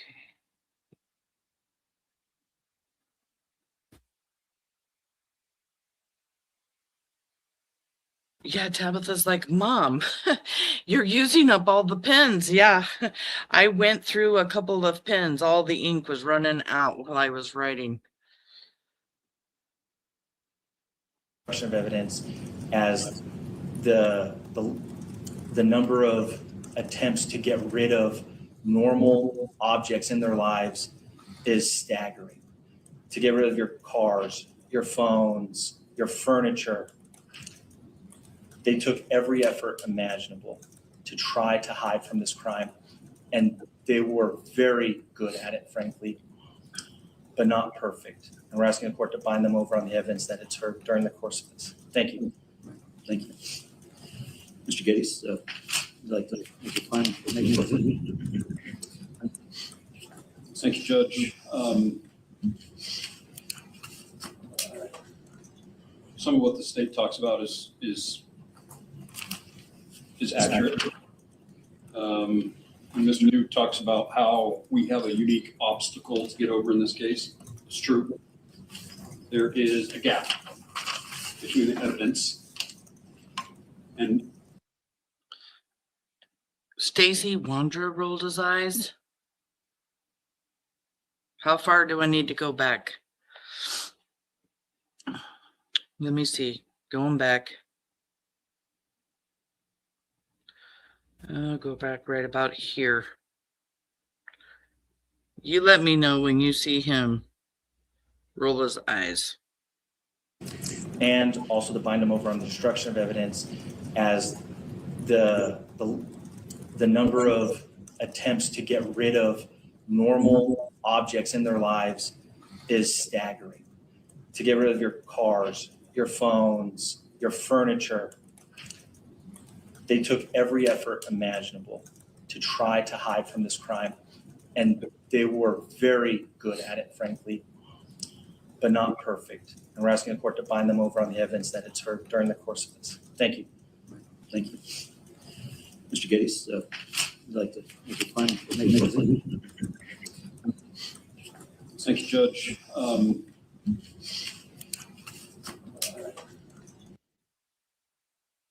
Did I go back far enough?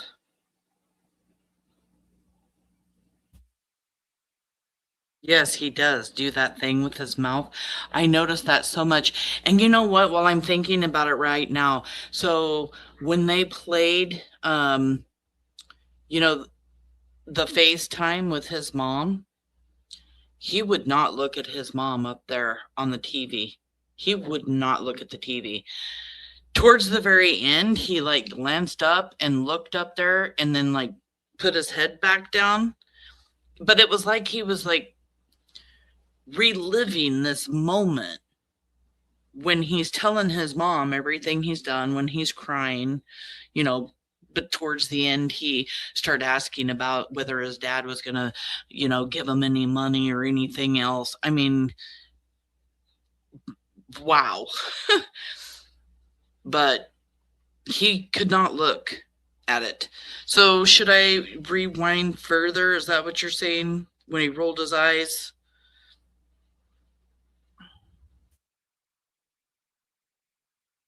Sixth Sense Media, thank you for coming in, hun. So many people are here.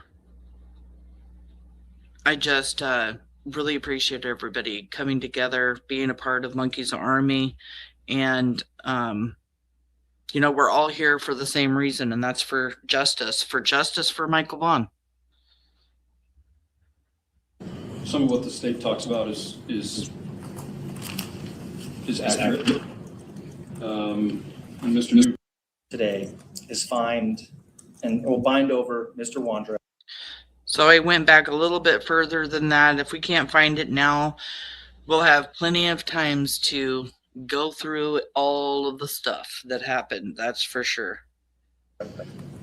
For his participation in kidnapping Michael Vaughn, a 5-year-old child at the time, and also bind him over on the felony murder rule on first-degree murder because Michael Vaughn died during the commission of that felony or as a result of that felony.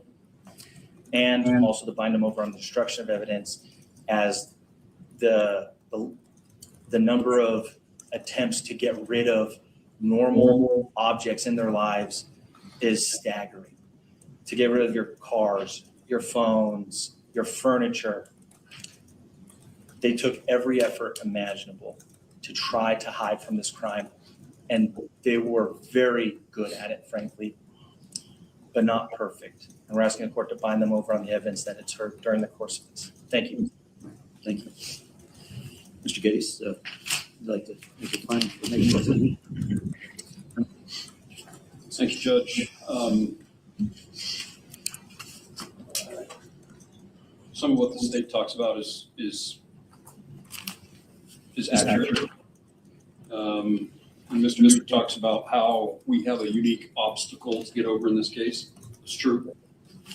There is a gap between the evidence and the charges, and they have to overcome that, and they haven't done it. He talks about at some length there's this gap between when we think the body was buried November 28th to when we dug up the yard in November. So we just surmise that he must have been moved. Okay, that's called guessing. Body was never found. Talks about the tricycle and what happened with the tricycle. Guessing. The cadaver dogs. They alert. Okay, what does that tell us? That there was a body, perhaps, in that location. Was it Michael's? We don't actually know that. Does the state think it was? Does Detective Kelleher think it was? It's called guessing. We don't actually know because no body was discovered. We have no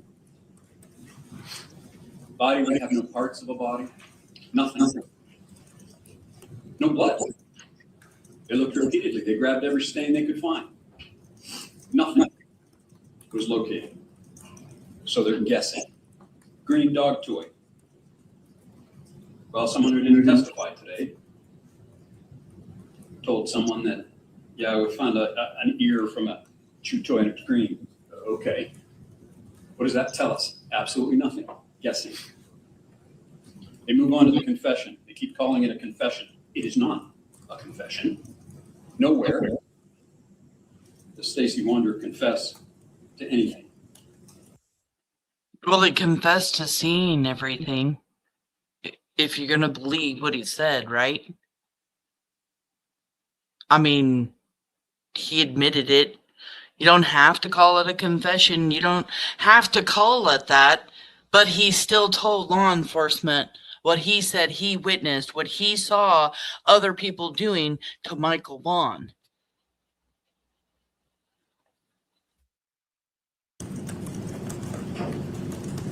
Prosecutor says, talks about a lot of things. Wilt's trying to write himself out of the story.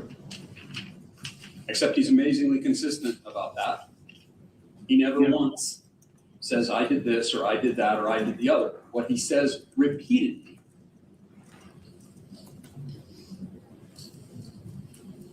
is what I saw others do, what Sarah told me. Because Stacy Wandra can't take accountability for anything. He has never been able to do that his entire life. His own mother even knows that. And that's why she sent him to a mental facility, a developmental facility. Developmental facility. There. Stacy Wandra could never take accountability for his anger, control himself. You've even heard other people I don't like, talk about how he can't control himself. And over the year that she's been talking with him, he doesn't. He can't control himself with anything. He cannot take responsibility for doing anything. And my personal opinion, he wasn't just a standby. He wasn't just standing there. He wasn't just doing nothing. He wasn't just watching. Stacy Wandra went to a splash pad at 3:20 in the afternoon, got out of his car, checked his handle, and started waving at children in the park. And then sat at another park, a skate park. There was a plan here to take a child. I do not believe for a minute Stacy Wandra just sat back and did nothing. And so Detective Kelleher says, well, I don't believe that. Okay, she's entitled to that, but it's called guessing. Prosecutor has cited some cases to you. The first one he cited, there was actually a body. There was evidence of a crime. We don't have Michael's body in this case. We have absolutely no idea what has happened to him. Frankly, we don't even know if he's deceased. Maybe you think he is, maybe Detective Kelleher believes he is, maybe the state believes he is, but we don't actually have any evidence that he's actually deceased.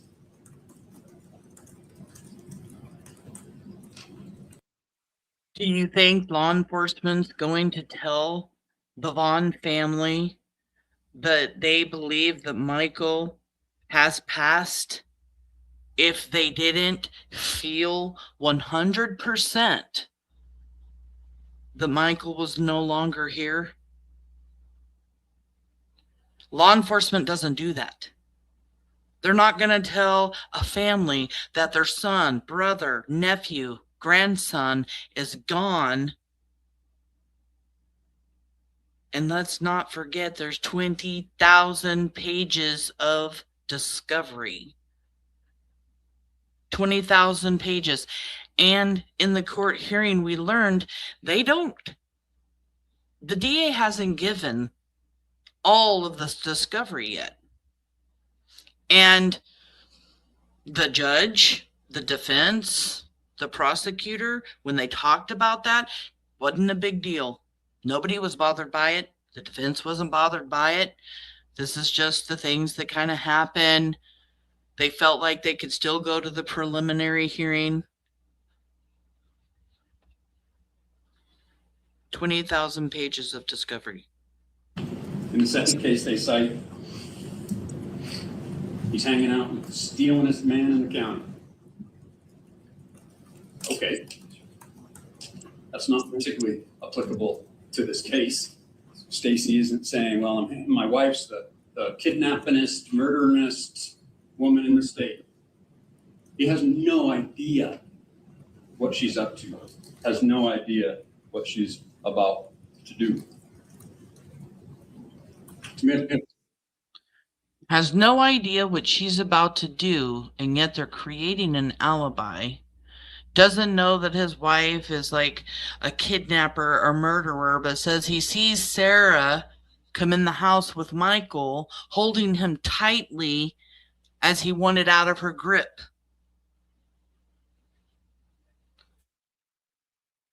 Commit a crime in the state of Idaho or in any state in the United States of America, there has to be a union, right? A union between intent and an act. Mens rea, that intent, and the actus rea, the act. The state has to establish probable cause that Stacy Wandra had the intent, and then he followed up with that intent, and he acted upon it. Nowhere have they established that union of mens rea. But yet he gets into a GMC truck where Michael is in the back of the truck, and there's a shovel and duct tape in the truck. I kind of feel like that's intent, right? The moment you put the shovel, okay, maybe they need to use that duct tape again or something. But the shovel's there. Why are they bringing a shovel with them if there's no intent to harming Michael? Stacy Wandra knew that shovel was back there.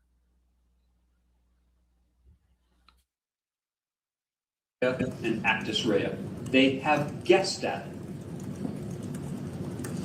They have guessed that he's not telling everything that he knows or that he's not being entirely honest. It's guessing. Past, it's so good to see you. I've missed you. You haven't been here in a while. Thank you. Thank you so much for sharing the link. Please, everybody, share Michael's beautiful smile, his beautiful face. Call Fruitland. The telephone number is 642, well, let me see here, 208-642-6006. Or you can email findmichael@fruitland.org. any tip that you could possibly give, you can still give. And if it's making you feel sick to your stomach holding it in, you really should be calling law enforcement. Just because Stacy Wandra is going to trial doesn't mean you can't call in that tip. There's 3 other suspects and trial's going to be a minute. Call in the tip, 208-642-6006, or you can email findmichael@fruitland.org. Nowhere in this case does Stacy say, I did this, or I was involved in it. He's stunned, he's shocked, he's appalled, and he doesn't know what to do. He's stuck in a nightmare that he didn't see coming, and he didn't know what to do about it. That's not murder. I could just keep stopping over and over and over again. He's appalled, he's upset that this is all going on, but yet they all plan to take a kid. Make that make sense. Make it make sense. That's not kidnapping. It's trouble, but it's not a crime. We get to this issue of duty to report. And this is sometimes hard for civilians to kind of wrap their mind around, Judge. But a citizen has absolutely zero obligation to report a crime. Period. A citizen has absolutely zero obligation to report a crime. But what about reporting a death? Didn't Sarah Wandra get arrested in the original affidavit that came out that said she failed to report a death? What about that? Okay, he absolutely has no obligation to report a crime, but what about the death of Michael Vaughn? Sarah says, I didn't kill the boy. Stacy did it. He buried him in the backyard. She's arrested immediately for not reporting the death of Michael Joseph Vaughn. So what about that?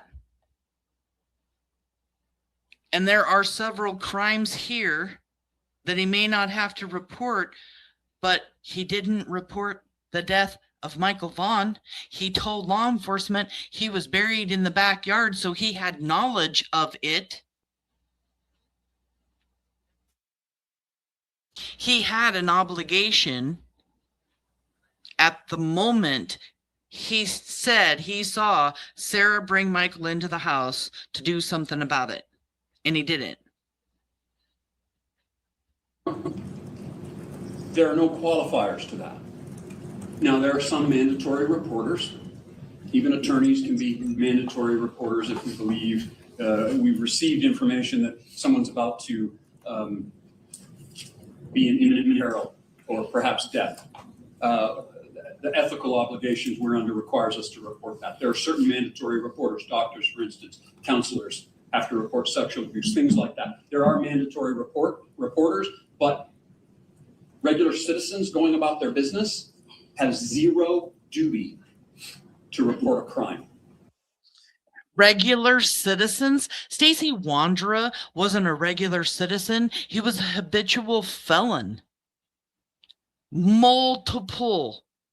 It's one of his charges for habitual crimes. He wasn't a regular citizen.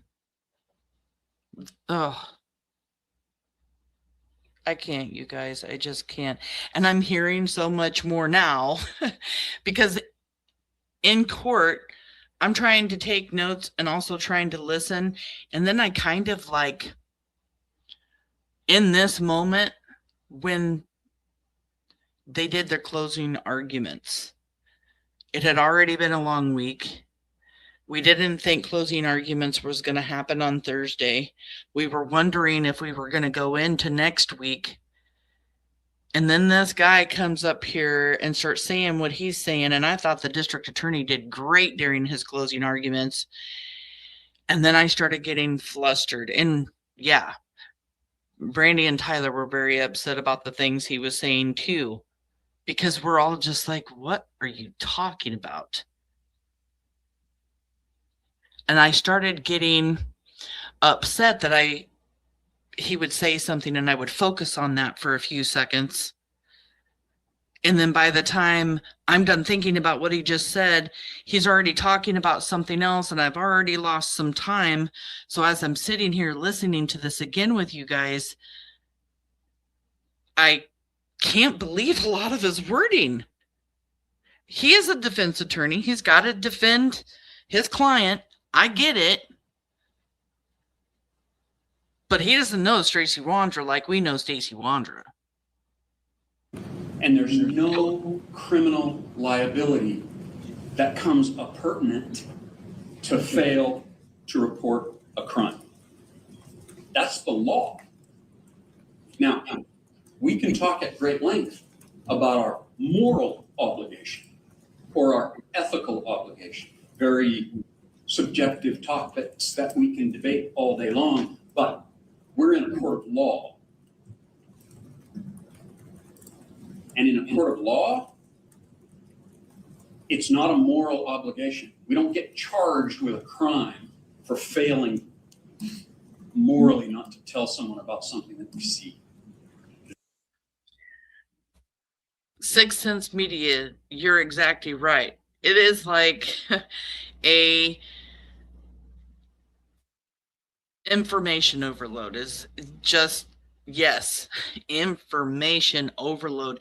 And when you're going through it 8 to 9 hours a day, every day for a few days in a week, and you're tired and you're not getting sleep or even having nightmares about the shit you hear that happened that you had no clue happened, it's exhausting. It's exhausting, and it is. It's such an overload. I mean, after getting home, I sat in my chair. I wasn't even in my chair 10 minutes.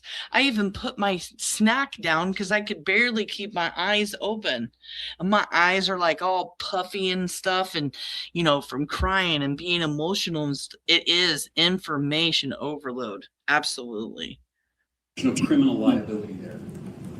Stacy Wandra gets caught up in something and he doesn't report it, and he regrets it terribly, but that is not a crime.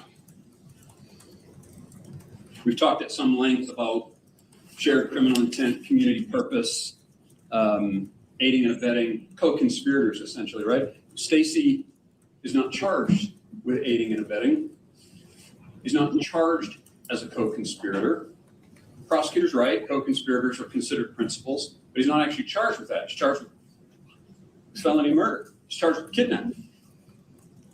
And in the course of that kidnapping, the child dies, so that makes it felony murder. But there was a shared criminal intent, a community of purpose. There was no such thing. And back to their initial statement of this is a unique obstacle for us to get over, it's true. Because they have to figure out how to make him a co-conspirator, because he isn't. By his own words, by everything he said, he had nothing to do with this. They walk into the house with this child, and he's like, what the fuck? He had no idea. And he was appalled, and he was shocked, and he didn't know what to do about it. That does not make him an aider and abetter. That does not give him community of purpose. He had no idea. And the prosecutor stretches these things. Well, you know, he had straps in the back of his truck, so that's the perpetuation of the kidnapping. No, it's not. The child was already kidnapped, and he had nothing to do with it. They were going to tow a car. They had to stop because the brakes weren't working. They put brake fluid in the car. Detective Kelleher says, well, that's fixing the car so they can. But Michael Vaughn was in the truck. But Michael Vaughn was in the bed of the truck. And he is helping them with an alibi. And I'm only playing devil's advocate here because who the hell knows what story's true coming out of Stacy's mouth. Kidnapped the child. The child was already kidnapped.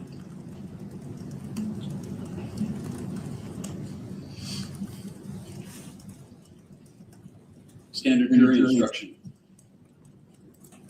for aiding and abetting in the state of Idaho makes it clear, absent a duty to report, which Stacy did not have, his presence during, even his acquiescence in, or even his silent consent. That also brings us to the lack of evidence in this case, and I get it, Judge. It's a bad case. It's always hard.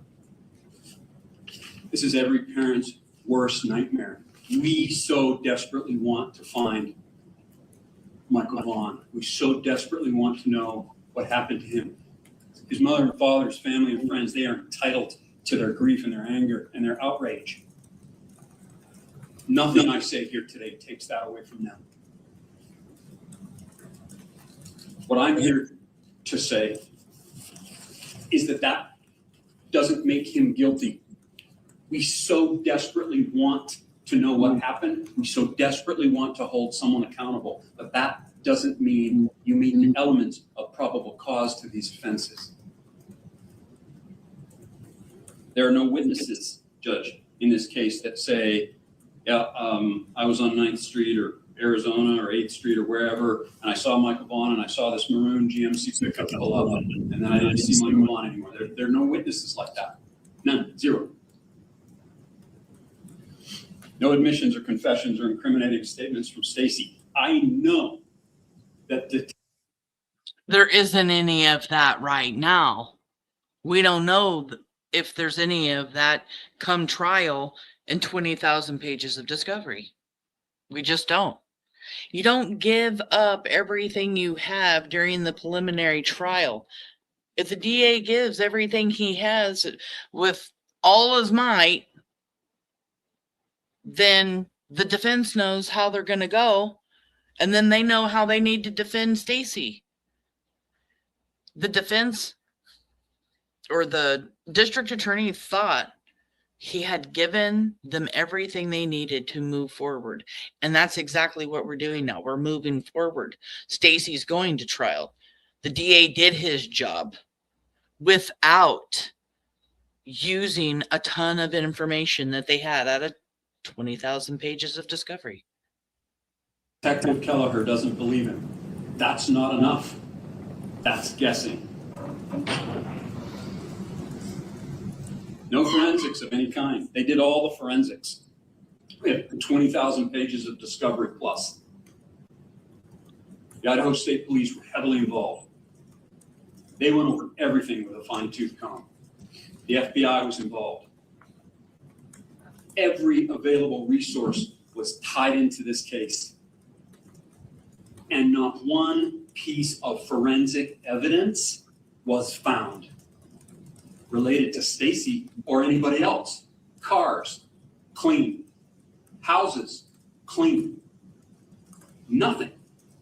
Piece of duct. It's not just nothing. When a cadaver dog hits on Stacy Wandra's Lexus, just because there's nothing of evidential value inside the car, the cadaver dog still hit. We learned at the preliminary hearing that a cadaver dog hit on the Lexus.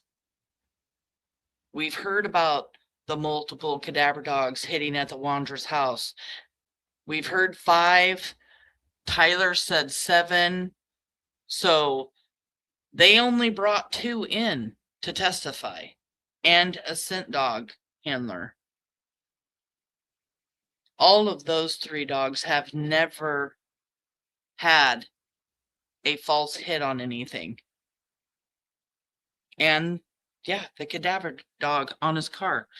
As he's sitting here saying there's nothing of evidence, there's nothing having to do with the car. To me, cadaver dog hitting on the Lexus is a piece of evidence. It happened. They hit on human remains. What? Was there a body in that car before it was Stacy Wandра's from the 1800s? You can't spin that. It was Stacy's car. Tape in the back of a truck. I would encourage you to find a truck in the state of Idaho that doesn't have a piece of duct tape in it. But that piece of duct tape could have had DNA. Michael's DNA, some skin, some blood maybe, fingerprints, whatever. Nothing. No forensics of any kind. All of the state's resources, all of the federal government's resources poured into this case, and nothing indicates Stacy had anything to do with the abduction of this child. No physical evidence. This is incredibly important to the case, and we haven't really talked about it a lot. But there's always physical evidence, right? Something that connects the perpetrator to the crime. Examples would be, an easy example would be the shirt that we knew he was wearing found in the trunk of Stacy's car, or in the backyard of his house where he's living, or in the crawl space under his house. A shoe that was known to be Michael's found in the truck. Simple, basic thing, evidence that connects a perpetrator to a crime. There is nothing of the sort.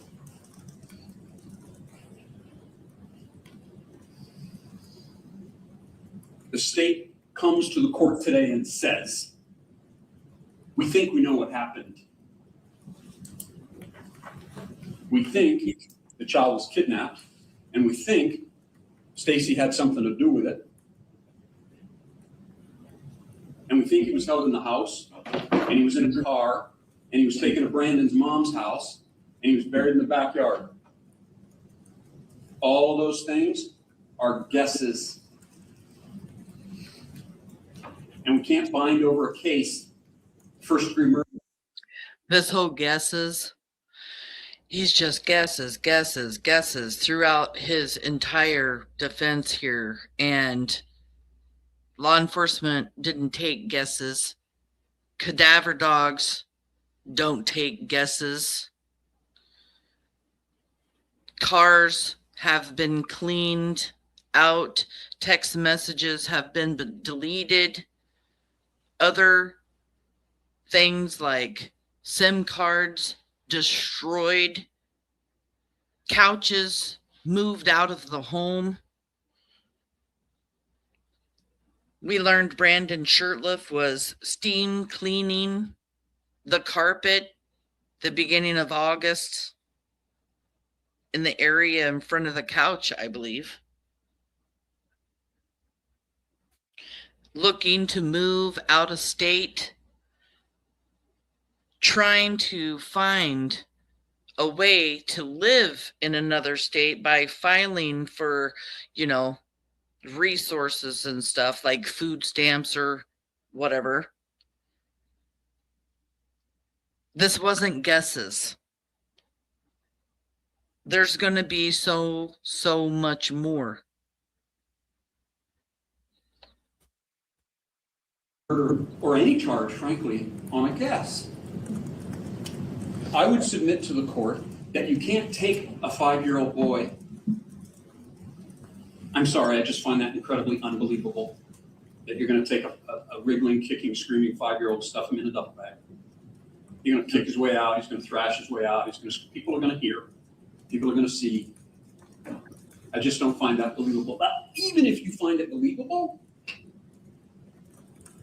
there would be evidence. There would be evidence of his skin, of his blood, of his. I'm not a CSI. The epithelials, whatever the material from your skin. But if Michael was given insulin, like it was talked about in court,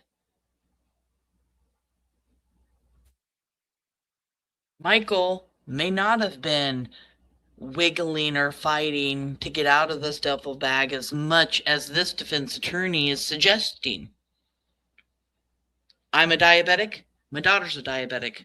I'm a type 2. I don't have to take insulin, but she does.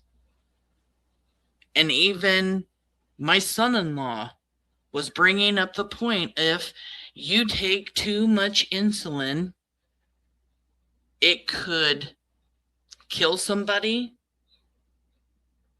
It could really make them very, very sleepy. So if that happened, when did they give it to him? How long was it before or after being in the duffel bag? And then even after they put him in that, how long did it take them to put him in the bed of the truck? And you've got all this time, including the fact that they pull over to the side of the road for however long, because we don't know, because there's too many stories about how long, anywhere from a few seconds to a few minutes. How do we know that that insulin hadn't kicked in? I know when my daughter needs to take her insulin and it's high, it works fairly fast. Giving it to a child that doesn't need insulin, that's not a diabetic, because Michael was not a diabetic, that could have made him more still. And somebody in chat earlier said, how could Michael have been screaming out of the back of the truck? Well, Stacy Wandra doesn't say that he was screaming. And if I did say that, I didn't mean to say screaming. He was doing that in the Wondra's home, according to Stacy. They were hearing noises. They were hearing, like, what was the word used in the probable cause affidavit? I think it said like a dull scream, a dull sound of some sort coming from the bed of the truck.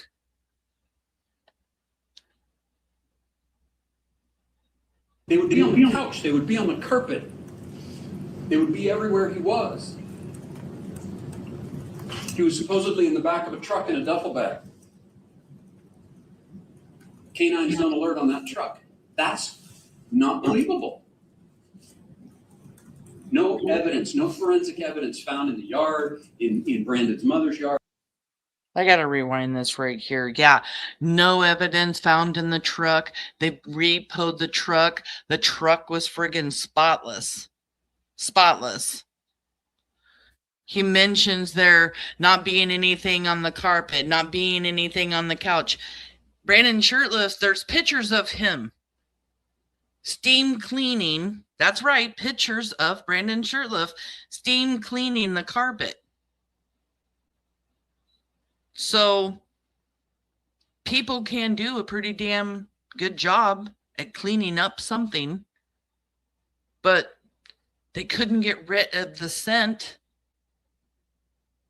after Michael had passed that cadaver dogs hit on. They couldn't get rid of the scent of Michael being on the corner of Red Wing and Meadowlark, or the scent at the Wondra'S house out of 300 houses in the neighborhood, or on the tricycle that had been down in the bluff where the guy said he found it down there, or the scent dog hitting in the spot where Michael Vaughn was taken from. Michael Vaughn's trail ends here, and that's where the cadaver or the scent dog knew that was where he was taken from. They're trained to do these things. And then you have a cadaver dog hitting on the Lexus? Please. In Brandon's mother's house. It surpasses reason to think that a little boy was kidnapped and died and buried, and they didn't find anything. And I hate that as much as anybody. But that doesn't mean that a crime has been committed by Stacy Wandra. There has to be that nexus between the intent and the act, and there has to be that evidence that connects those things, and there just simply isn't.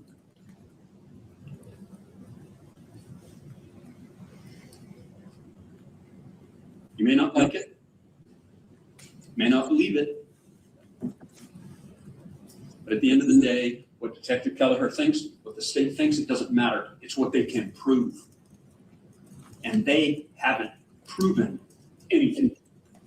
And it's not a trial. It doesn't have to be beyond a reasonable doubt. Is it more likely than not that Stacy Wandra kidnapped that child and he died in the perpetration of that kidnapping? No. They have not submitted evidence that even establishes probable cause. A common theme, Judge, throughout this case is Detective Kelleher hits him hard on this in the interviews. His mom, who they used to get information out of him, she hits him hard. What did you do? Why didn't you say anything? Why didn't you call?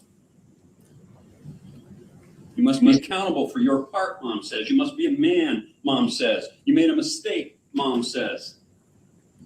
What that's referring to is his cowardice. This is why he's crying. This is why he's remorseful. This is why he's upset. Because something horrific happened, and he didn't stop it. He was a coward. That also has no criminal liability attached to it being a coward. Look at that look Stacy Wandra is giving his attorney. He is so pissed off that his own attorney calls him a coward, and he is a coward. They're all cowards. Brandon Sherliff being the worst coward of them all because he refuses to give up where Michael's buried right now. But look at that face. He's mean mugging his attorney. He did not like that at all.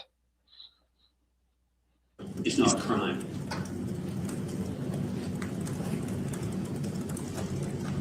Judge, even if you believe everything that Stacy Wandra said, and I don't think we can believe any of it, changes his story constantly, lies constantly. Much of what he says just simply isn't believable. And all of his story that is put together about what he saw and where Michael Vaughn was and what happened, none of that is corroborated by evidence. If any of it, even a bit of it, was corroborated with any evidence, game on. But it hasn't been. Nothing. Even if you believe everything he says, he still didn't commit a crime. This is not guessing court. This is not hopeful court. This is not, we have a pretty good idea of court. This is a court of law. And a court of law requires evidence to prove crime. And they haven't done that. And I know that it's hard. But they have to prove it, and they haven't. And you cannot bind it over to district court. I would concede there is probable cause, there is evidence for count 3, destruction of evidence related to phones, SIM card, other things. I concede that.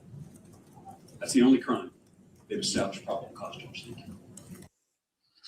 Yeah, but he's doing those things to conceal what they have done, that they have kidnapped Michael and killed him. So if his attorney is saying that he's guilty of destroying evidence, make that make sense. He's destroying the evidence that he knew was going to get him in trouble. The information that he knew law enforcement wanted and needed from him so that he couldn't be charged with the murder and kidnapping of Michael Vaughn. So if he's going to be charged with destruction of evidence, and that evidence is going to put Stacy Wandra away, it makes no sense to try to drop first-degree murder or felony murder and second-degree kidnapping. It just doesn't.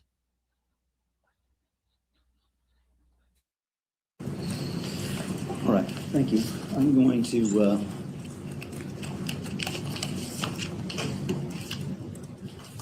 take this under advisement for a few minutes, and come back on and announce the decision. It's my intention to do that this afternoon. We'll be in recess. Please rise. This was a very difficult moment here. Let me just tell you guys about this for a minute. Judge says a few minutes. 5 minutes goes by. 10 minutes goes by. 15, 20, 25, 30, 35, 40, 45, 50, 55 minutes. At least almost an hour. When we were at dinner last night and I was talking with Tyler, this moment was very hard for him. Waiting and waiting and waiting. He was like, I just wasn't, he wasn't prepared to wait that long because the judge said a few minutes. And poor Papa, I had to ask Tyler's sister, my daughter's asking me, is he okay? Is Papa okay? He was having a hard time breathing. He was pale as a ghost. He was clenching his hands. He was sitting on the bench outside the courtroom. Papa was not doing well. We were very, very, very high anxiety while waiting for the judge to come back.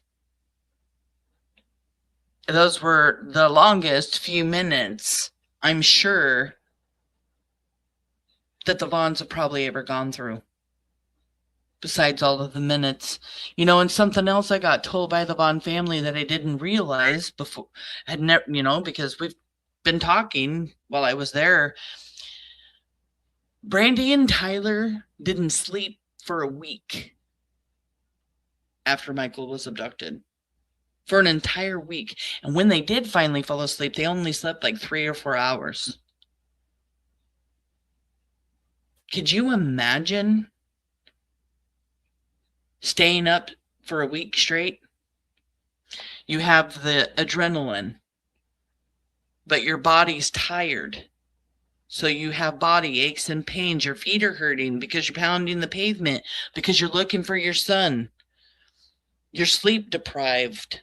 You're panicked. You're barely probably remembering moment to moment because your entire world has been flipped the frig upside down. You don't know where your son is. You don't know what's happened to him. You don't know if you're going to find him.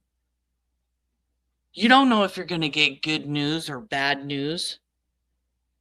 You're thinking every possible thing that could possibly happen to your son, and you're hoping that he'll come home safe. He'll be found. He'll come home safe. While all of that is going on in your head, and your body is tired and weak and exhausted, and you're mentally drained, you're physically drained, a week straight, and then they only slept for 3 or 4 hours and got right back up to go do it all over again.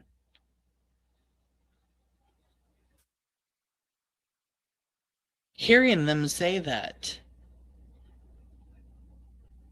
it just all of a sudden in my head,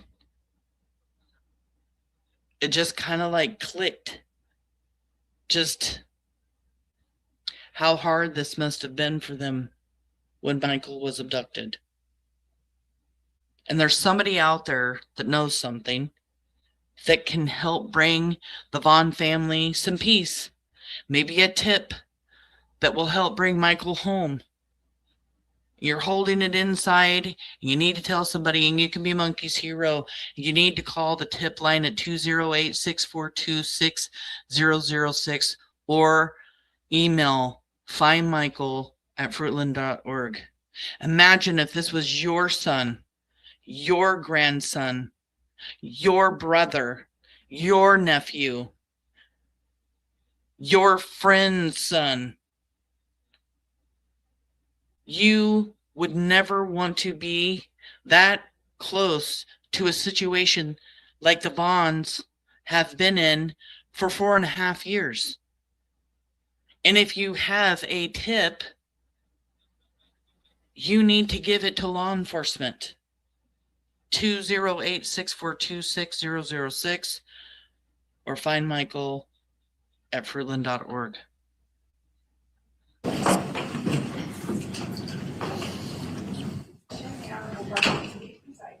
Go ahead and be seated. So we are back on the record again to take up the matter of State of Idaho v. Stacy Wandra in CR 3825125. Time has come to render a decision in this case, or announce a decision. That's what the court intends to do. Is the state ready? Yes, Your Honor. The defense? We are. Before I do, this is an unusual proceeding. Preliminary hearings don't normally consume this amount of time and resources.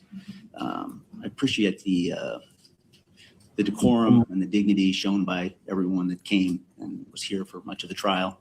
Certainly the professionalism of the marshals in maintaining a good order and the preparation and skill of counsel in making the presentation of this case. Mr. Wondra faces in this matter for preliminary hearing today 3 counts, 3 alleged violations of law: murder in the first degree, kidnapping in the second degree, and destruction or alteration or concealment of evidence about to be discovered in the investigation of the commission of a felony crime. The question before us is not the question that's asked at the end of a trial. And at a preliminary hearing, there are specific questions being asked. The evidence must meet or must answer those questions in order for a case to proceed to trial at all. The first of those questions under Criminal Rule 5.1 is whether or not a public offense has been committed. And then thereafter, is there probable or sufficient cause to believe that the defendant committed those offenses? In order to make that finding, a judge must find that the probable cause has been presented, and it must be based on substantial evidence on every material element of the offense charged, or in this case, the offenses charged. The evidence presented in this case supports the conclusion that Michael Vaughn was abducted, he was secreted away, and he was killed in the course of being secreted away. The evidence goes on to show that subsequent to and during those events, evidence of the crimes was destroyed, altered, or concealed. In making findings of probable cause in this case, or in any case, the court relies primarily on the criminal code, the statutes by which a person is alleged to have committed a crime. The court also relies heavily on the jury instructions that the Supreme Court has promulgated for making decisions about any particular charge. A particular utility in this case is Idaho Criminal Jury Instruction 311 and 312. 311 says the law makes no distinction between a person who directly participates in the acts constituting a crime and a person who either before or during its commission intentionally aids, assists, facilitates, promotes, encourages, counsels, solicits, invites, helps, or hires another to commit a crime with the intent to promote or assist in its commission. Both can be found guilty of the crime. Mere presence at, acquiescence in, or silent consent to the planning or commission of a crime is not, in the absence of a duty to act, sufficient to make one a principal. An accomplice is what it says, but we're talking about principal liability for criminal acts. Idaho Criminal Jury Instruction 312 says that all persons who participate in a crime, either before or during its commission, by intentionally aiding, abetting, advising, hiring, counseling, procuring another to commit the crime with intent to promote or assist in its commission, are guilty of the crime. All such. And as you guys are listening to this, who else is assisting? Who else is communicating? Who else is in this truck and going to CUNA? Brandon Sherliff, I hope you're listening. I really hope you're listening. Participants are considered principals in the commission of the crime. The participation of each defendant in the crime must be proved beyond a reasonable doubt. And that last piece is just for the jury. And here, that's not the standard, right? The standard is whether or not probable cause has been demonstrated. Here, Mr. Vaughn is charged, or Mr. Wandra, I apologize. Mr. Wandra is charged as a principal, and the court considers the evidence in this case through that lens.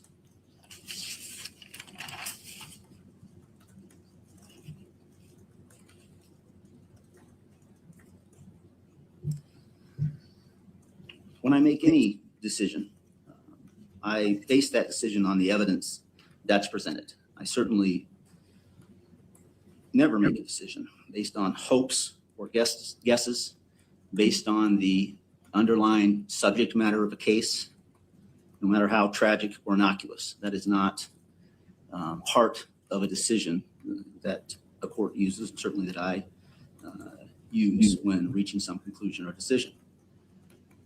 This court finds that substantial evidence has been presented as follows: that on or about July 27 of 2021, in Fayette County, state of Idaho, Stacy Wandra seized, confined, unveiled, or kidnapped Michael Vaughn with the intent to cause him, without authority of law, to be secretly confined or imprisoned within the state or detained against his will. Or that Stacy Wandra took, enticed away, or detained Michael Vaughn, a child under the age of 16, with the intent to keep or conceal the child from his custodial parents in violation of Idaho Code 18-4501 and 4503. That in the perpetration or attempted perpetration of the felony crime of kidnapping on or about July 27 of 2021 in the state of Idaho, the defendant engaged in conduct that caused the death of Michael Vaughn, unlawfully killing him without justification and with malice by taking intentional acts, the natural consequence of which were dangerous to human life and deliberately performed with knowledge of the danger and with conscious disregard for human life, constituting murder. And that such murder was committed in the perpetration or attempted perpetration of a kidnapping in violation of Idaho Code 18-4001, 4002, and 4003. That on or between July 27 of 2021 and May 21st of 2025, in Fayette County, state of Idaho, Stacy Wandra willfully destroyed, altered, or concealed evidence concerning the kidnapping and murder of Michael Vaughn, including but not limited to biological material, physical evidence, and digital information, knowing that these things were about to be produced, used, or discovered as evidence in a felony investigation, and with the intent to prevent that evidence from being produced, used, or discovered.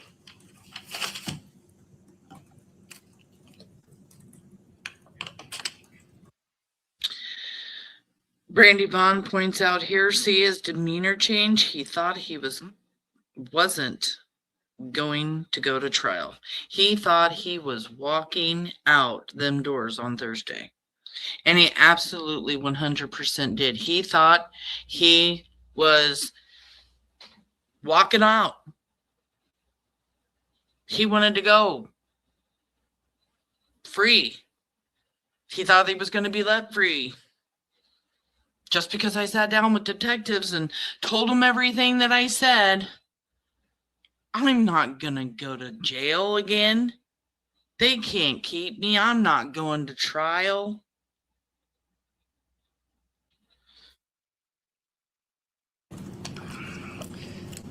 These findings are made more than anything else on Mr. Wandra's statements to investigators. He described the abduction of Michael Vaughn under circumstances corroborated by other witnesses. He described the binding of Michael Vaughn together with him being secreted away to CUNA and his role in assisting that effort. And that his confessions were corroborated by other people. Let me rewind this part. I found this very interesting.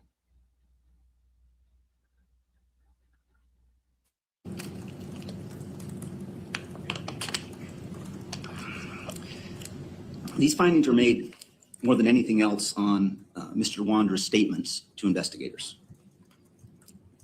He described the abduction of Michael Vaughn under circumstances corroborated by other witnesses.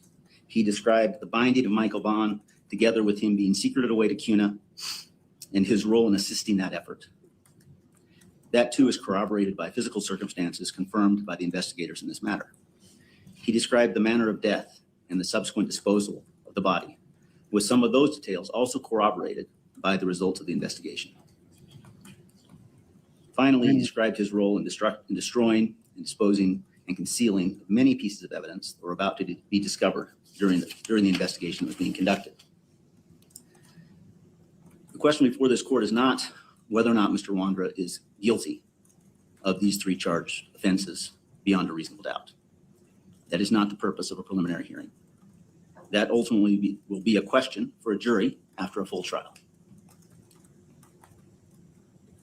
But I do find that the evidence demonstrates that the public offenses charged have been committed and that there is probable or sufficient cause that the defendant committed them. And so I will bind Mr. Wondra over to district court to answer for the charges of kidnapping in the second degree, murder in the first degree, and destruction or alteration or concealment of evidence. And clerk, I think we have a date for that. All right. So what's proposed is that Judge McCarthy would preside over this case, and we would set an arraignment in front of him. I have half a dozen dates here, the first of which is April 1, 2026 at 3:30. And they set a date, and the date is for April 15th at 10 a.m. in the morning. Stacy Wandra will be in district court again to either plead guilty, plead not guilty, and maybe, just maybe, if we all come together and pray and hope that he may know where Michael is, maybe he will try to make a plea deal and give up where Michael is, where he is buried now, this unknown location. I know you do, Mama. I hate them too. I really do. And, you know, I think that's the only way that Stacy is going to get a lesser sentence, is if he pleads out, if he does know where Michael is. But that is what the future plan is. And, you know, and during this moment of the judge coming to us to let us know whether or not we were going to be moving forward, Brandy and Tyler are squeezing each other's hands. I've got one hand on Chrissy, Tyler's sister. Me and my daughter have our arms clenched and hands together. I was praying so hard before he came back. We were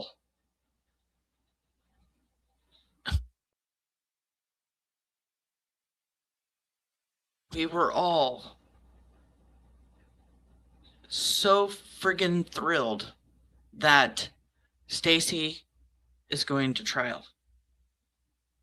There was that moment, that short moment of release or relief, because we all know that a trial is going to be long and it's going to be hard. And then there's more of those to come as other suspects go down, get arrested, get charged. And we already know Sarah Wandra's got a hold on her in October of 2026. She'll be released, but not as a free woman. She will be released and put into custody. And just like Stacy Wandra was, she will be charged with first-degree murder, second-degree kidnapping, and destruction of evidence. Brandon Sherliff was in that truck. So even if he wants to spew about how he didn't know that Michael Vaughn was abducted, how he didn't know this, how he didn't know that, Stacy Wandra said the exact same thing. But he got in that truck And cadaver dogs hit at your mother's house, Brandon, where you sat that duffel bag down on the side of your mom's house, where you left Michael Vaughn to sit there overnight.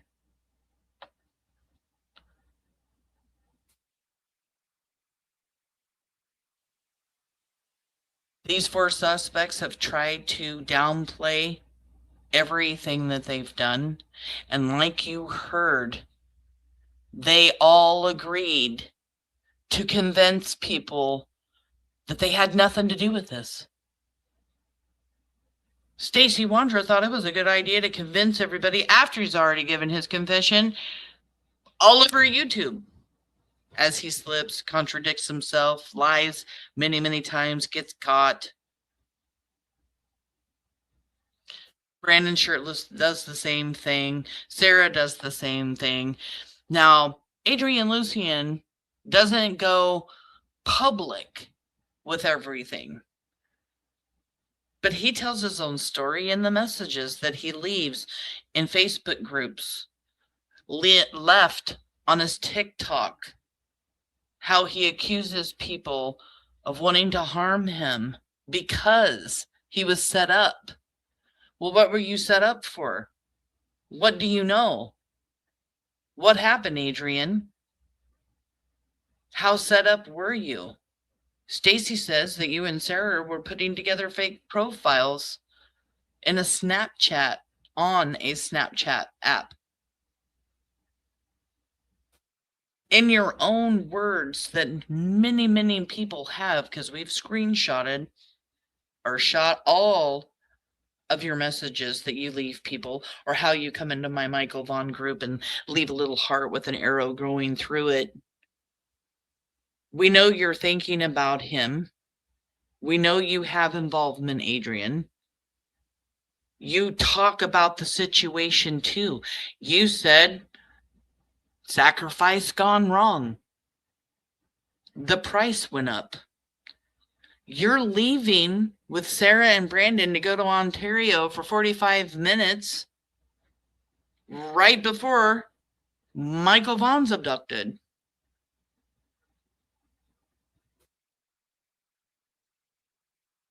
They didn't convince Monkey's Army that they had nothing to do with the abduction and murder of Michael Vaughn. Stacy Wandra's defense attorneys couldn't convince the judge that Stacy didn't have involvement or didn't commit some kind of crime, and he's going to trial.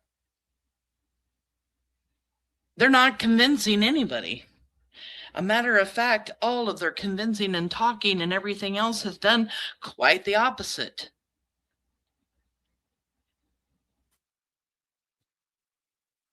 Michael Joseph Vaughn was abducted on July 27th of 2021. And Michael Vaughn is getting justice. He was abducted in Fruitland, Idaho, near his home.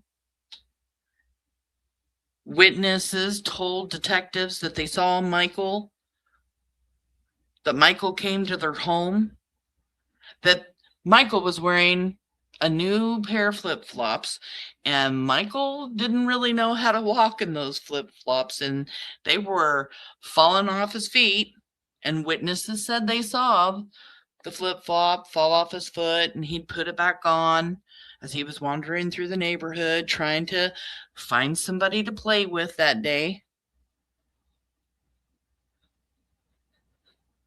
Brandon Sherliff admitted to being the man walking the neighborhood and said he was out looking for the missing child that came up missing. Even though Michael Vaughn hadn't even been reported as missing yet. This was an hour prior.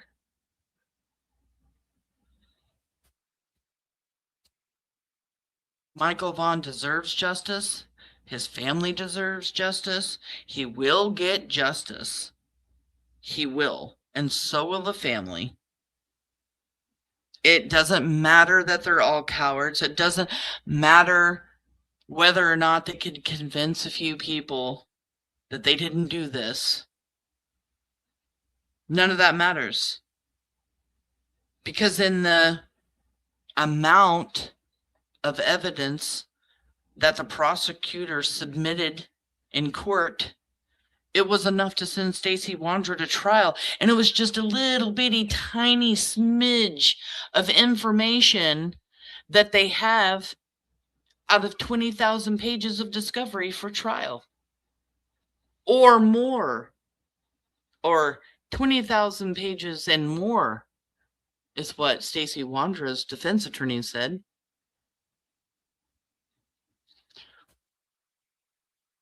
There's no way out of it for any of them.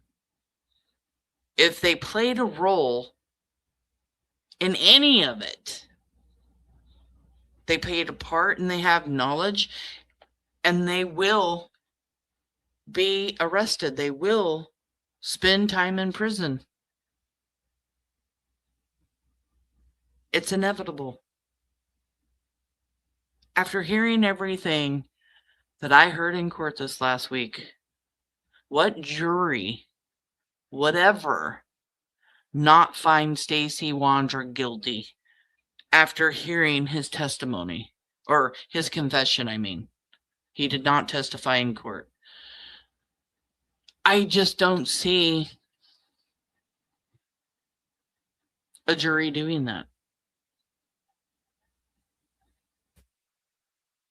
There was talk and chat about whether or not, is Stacy going to be moved out of that county somewhere else. Brandy believes that that's possible and, says that that should happen. Because we don't need a jury in Fruitland that has heard this information or anything else or knows anything about this case, and then something happens and then there's mistakes made or whatever. But you know what? They're going to make sure none of this happens. They're going to move forward, going to go to trial, and I believe that Stacy Wandra is going to spend the rest of his life in prison.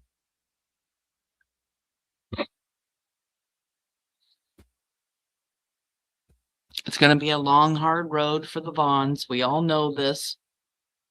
It's even going to be a long, hard road for us. Monkey's Army is hearing a lot of new information. And let's continue to stick to the facts. Don't listen to the facts and spin them around and start, spinning it around, starts rumors. We don't want to start spreading rumors. This is a lot of new information that's going to be coming forward that everybody's going to be learning. Learn it and talk about it and talk about the facts. Brandy was very happy that I was there taking notes. She says, "Oh my gosh, my brain, I don't remember everything. I'm glad you're taking notes." She knows she can get a hold of me if she has any questions about anything. Lots of notes. She knows she can get a hold of the DA if she has any questions too, but I'm just saying she was very happy that notes were being taken, and I won't speak of anything in my notes if I haven't already confirmed it, made sure that that was it, because there was one thing I was like, did they say cadaver dogs hit on Stacy Wandra's Lexus? Is that what they said? Is that what I heard? Is that what I wrote? Okay, that's what I wrote. Was I just in shock at that moment? So I went out of court and I had to speak to many, many people to confirm and confirm again and confirm again. And I confirmed that's exactly what was said. And that's a huge, huge, huge piece of information. Stacy Wandra was driving that Lexus on July 27th, 2021, and saw on CCTV camera parked at a splash pad And we had only heard in the probable cause affidavit getting out of the getting out of his vehicle, walking around the vehicle, lifting up the handle. But Juanita Kelleher then said he looks all around like he's looking for somebody and then looks at the park and waves. Was he waving at the children? Seems like the only people that he could have been waving to were the children in the park. Why is Stacy Wandra waving at children at the park, checking a door handle to see if it's locked?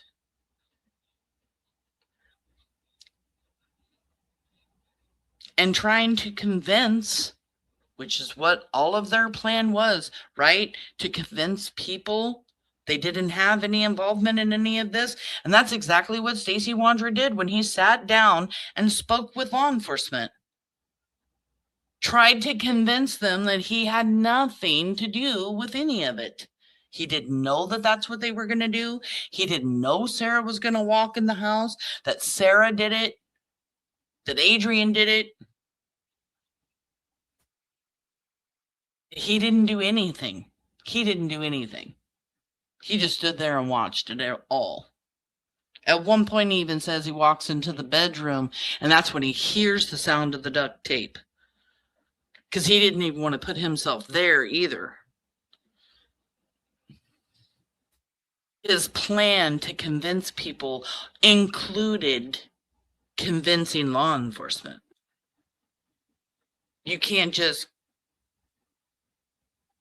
convince the public. You have to convince the investigators. And that's what he did. He tried to convince them. He had nothing to do with anything.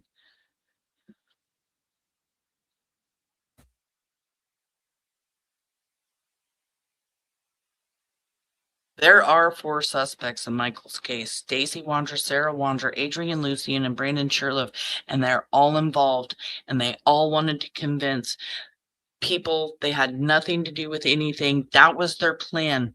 Their alibi was to go to Cuna and get the tow Brandon's car back. That's what we tell everybody, because that's what we were doing. There is a phone call made. Stacy calls Brandon Sherliff and makes sure, okay, the alibi is that we towed the car back from Cuna. That's what we were doing. Brandon Sherliff's mom said that he had to call Sarah Wandra to verify their stories before he went in to talk to law enforcement.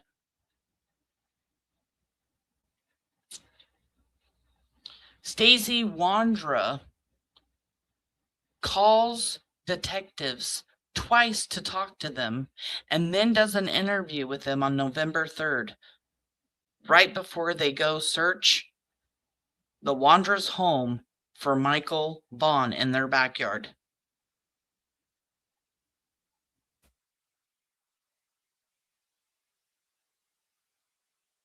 That is what he told law enforcement, and Michael wasn't there.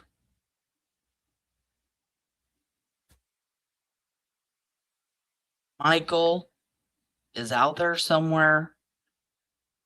I believe there's a couple of suspects that know exactly where Monkey is, and they're cowards. They're cowards. You're trying to verify your stories. You're trying to convince people. You don't have to do those things if you had nothing to do with Michael's abduction and murder. Period. I don't care how they lie or how they spin it or however the way they want to put it. Brandon Sherliff is steam cleaning the carpet where they laid Michael down on his back before they put him in the duffel bag.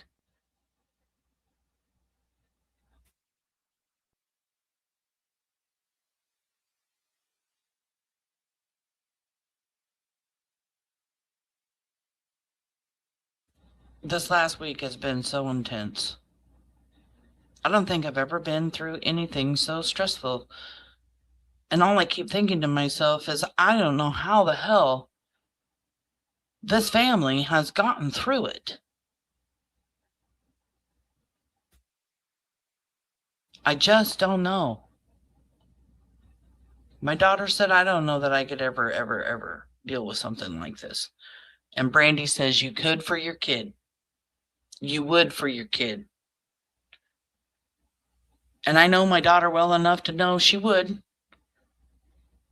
Because you have to stay strong and you have to fight.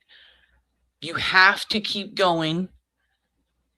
You have to find justice. You have to make sure that you do everything you possibly can, because how could you live with yourself if you don't?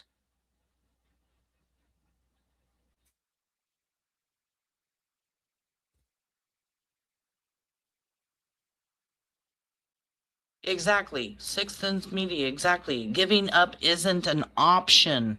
You can't stop. And Brandy made her pinky promise to Monkey. She'll never stop. We're never going to stop. Monkey's Army is here. We're here for the Vaughn family. We're here to the end. We're here until all 4 suspects are put away, locked away, so they can never do anything like this again.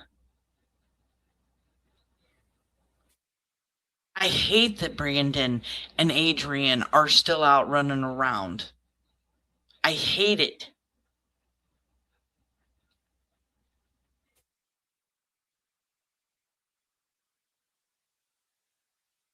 If anybody has a tip, please call in the tip. The telephone number is 208-642-6006, or you can email findmichael@fruitland.org. No tip is too big or too small. Let law enforcement decide whether or not your tip is credible.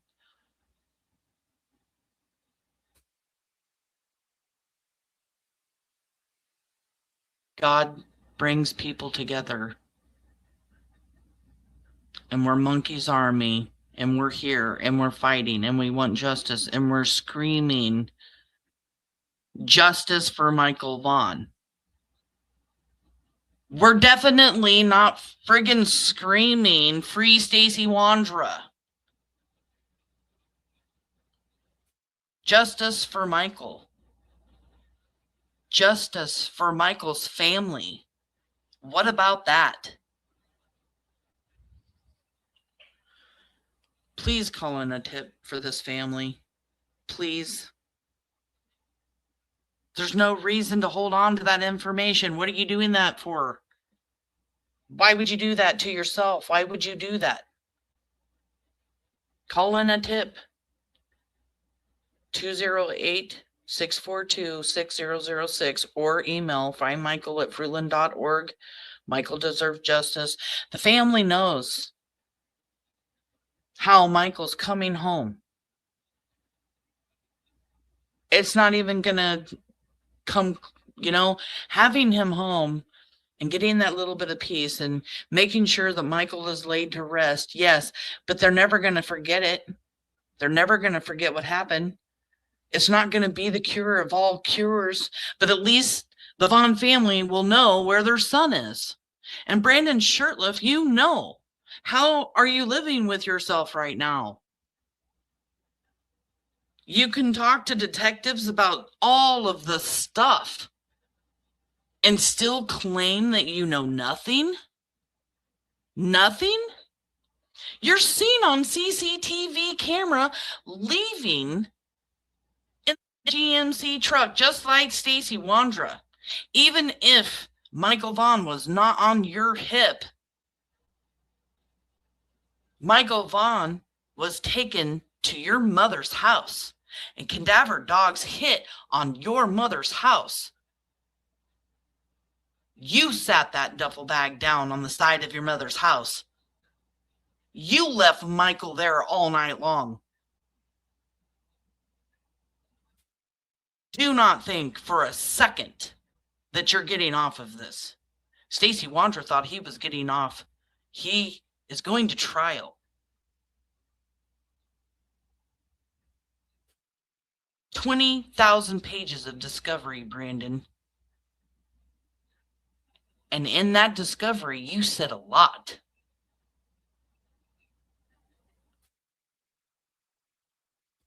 You better go talk to your attorney. You better walk in Fruitland Police and tell them everything. And it better include where Michael is. Because you're going to need that deal. You're going to need the deal too. And Stacy Wandra, trial's coming.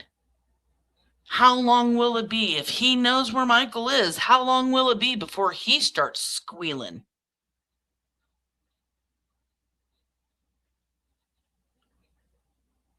I hope you're shitting bricks. I hope you can't breathe. I hope your anxiety is high.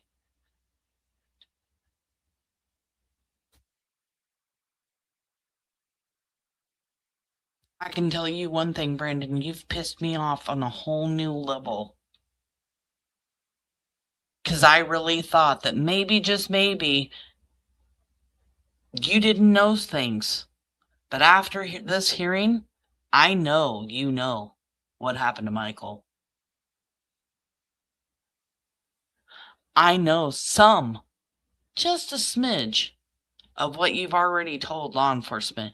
And you couldn't have given that information to law enforcement if you had nothing to do with Michael Vaughn's abduction or murder.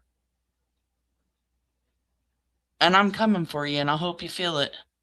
And all of Monkey's army is behind me. And we aren't giving up. Your ass is going down. You're out running free for right now. That isn't going to last forever.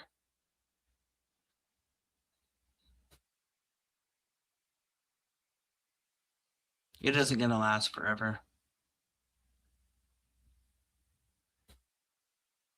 I'm ready for more justice. I am so ready to go to work.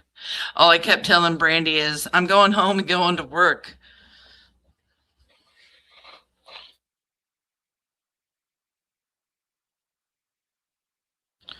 Michael Army is very, very strong. We are not going anywhere. And seeing Stacy Wandra go to trial is only making us stronger. It's giving us that hope, that possibility, like, damn, this is really happening. People are actually really going to go down for this. Yes, they are. DA ain't working as hard as he's working for nothing. Rogue is in the house. Good to see you, love. Callie, Brandy's sister, says it's going to eat at you for the rest of your lives. And if you want to be forgiven, you have to be honest and take responsibility, or your prayers for forgiveness means nothing. Please. Please tell us where Monkey is. That's all we want, is Monkey home.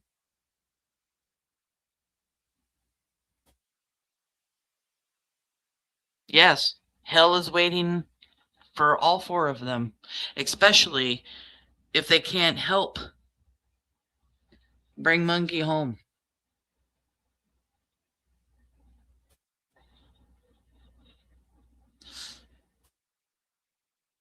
I love you, honey. Good to see you here. Another one of Brandy's sisters in the house. Love you, Sissy, and thank you, Sam.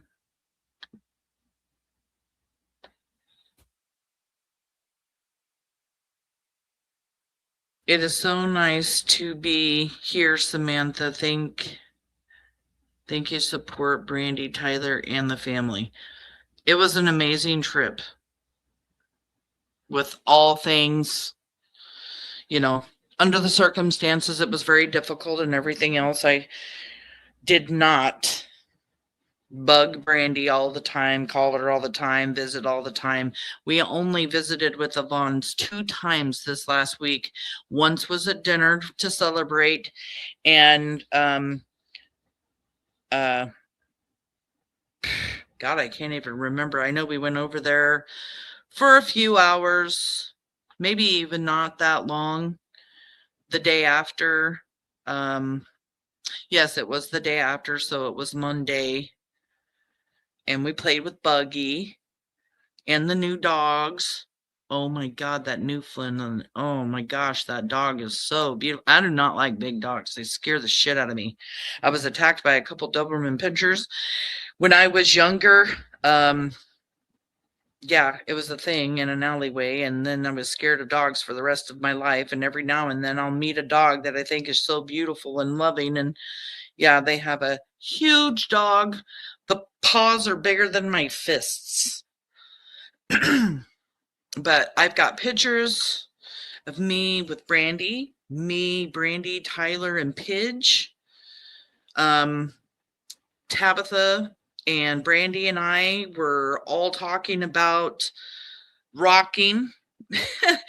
And Brandy showed me the machine she uses to like cut rocks in half and stuff. And I was taking pictures of it like, I need to show my husband what you're using because he's been trying to cut rocks in half and they all keep breaking and crumbling. And then Tabitha and her, excuse me, were looking at some other rocks that Brandy had cut in half. And Brandy has one and Tabitha has the other half. And it's so that they can just like remember each other, like, and still stay connected because each one of them have the half. It was really touching. And I gave Brandy a piece of sea glass that I had found up in Whidbey Island because that's where she's from. Yeah. But I didn't want her to think that she had to be the hostess with the mostest or have us over for dinner, any of that. I didn't want any of that. I let her know, like, we're here, we'll take care of ourselves. And she knew if she wanted to call me, she needed me or whatever, I would come. If I thought that she needed me, I would have went.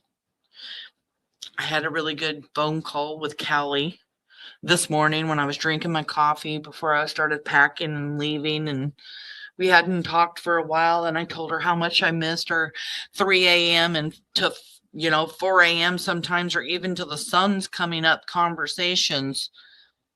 Just people are so invested in this.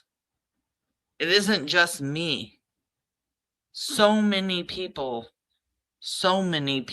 are invested in the Vaughn family and want to continue being there for them. Thank you so much for the super chat. I really appreciate that. Earth Dog for coming in. Let's do a little dance.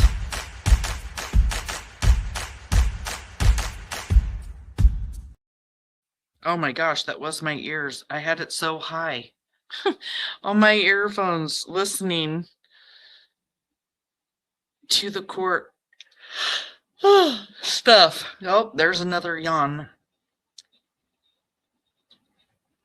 Thank you, Chaos Queen, for coming in. It's nice to see you. Thank you guys all for coming in. We're Monkey's Army. So many people love Monkey and want justice for him. I appreciate you all for coming. I had to go live tonight. I couldn't just, not. Stacy Wandra's going to trial. It was a huge thing, and I was so upset that my Wi-Fi wasn't working last night. But there was so much coverage yesterday, as it was. So I was really glad to be able to bring like the closing arguments to you guys, let you guys see, what was happening. And the family was sitting right behind the district attorney in the front row, and we took up that entire front row bench all week. Love to Brandy and her family. Thank you so much for the super chat. Let's dance.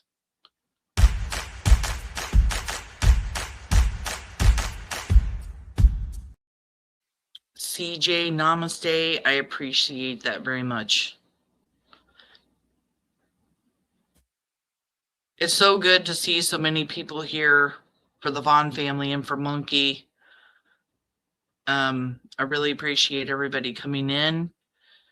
I am going to sleep so good tonight in my bed. Oh my gosh. I am going to sleep so good. I hope everybody has an amazing weekend. Thank you, Sam, for coming on tonight. Even though I know you're tired, you're awesome, love. I was not gonna. First, I told my daughter I was going to. And then I told her, you know what? I'm home now and I'm really tired. I don't think I am. But I took that cat nap and I woke up and I went over and watched. Oh, excuse me. Ugh, big yawn. Went over and was watching some of Purple stuff she was talking about, and because there's drama in the case, that's somebody still picking on the family. And as I was over there, I'm just like, I gotta go live. Like, I have to say something. I've been advocating for him for a long time, and I just needed to come here and talk. And and it was really interesting listening to this tonight, because I'm catching so much more of what the district attorney said and stuff. So I'm actually really glad that I rewatched this, and I rewatched it with all of you guys.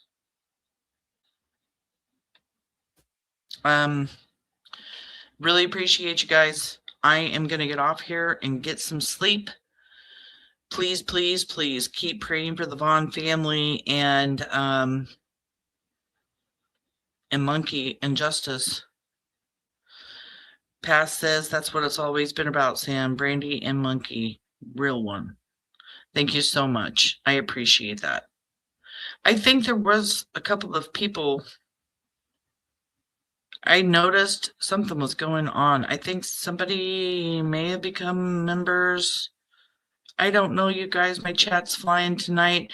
If you did become a member, just know I really do appreciate you very much. I love you guys. Have a great weekend.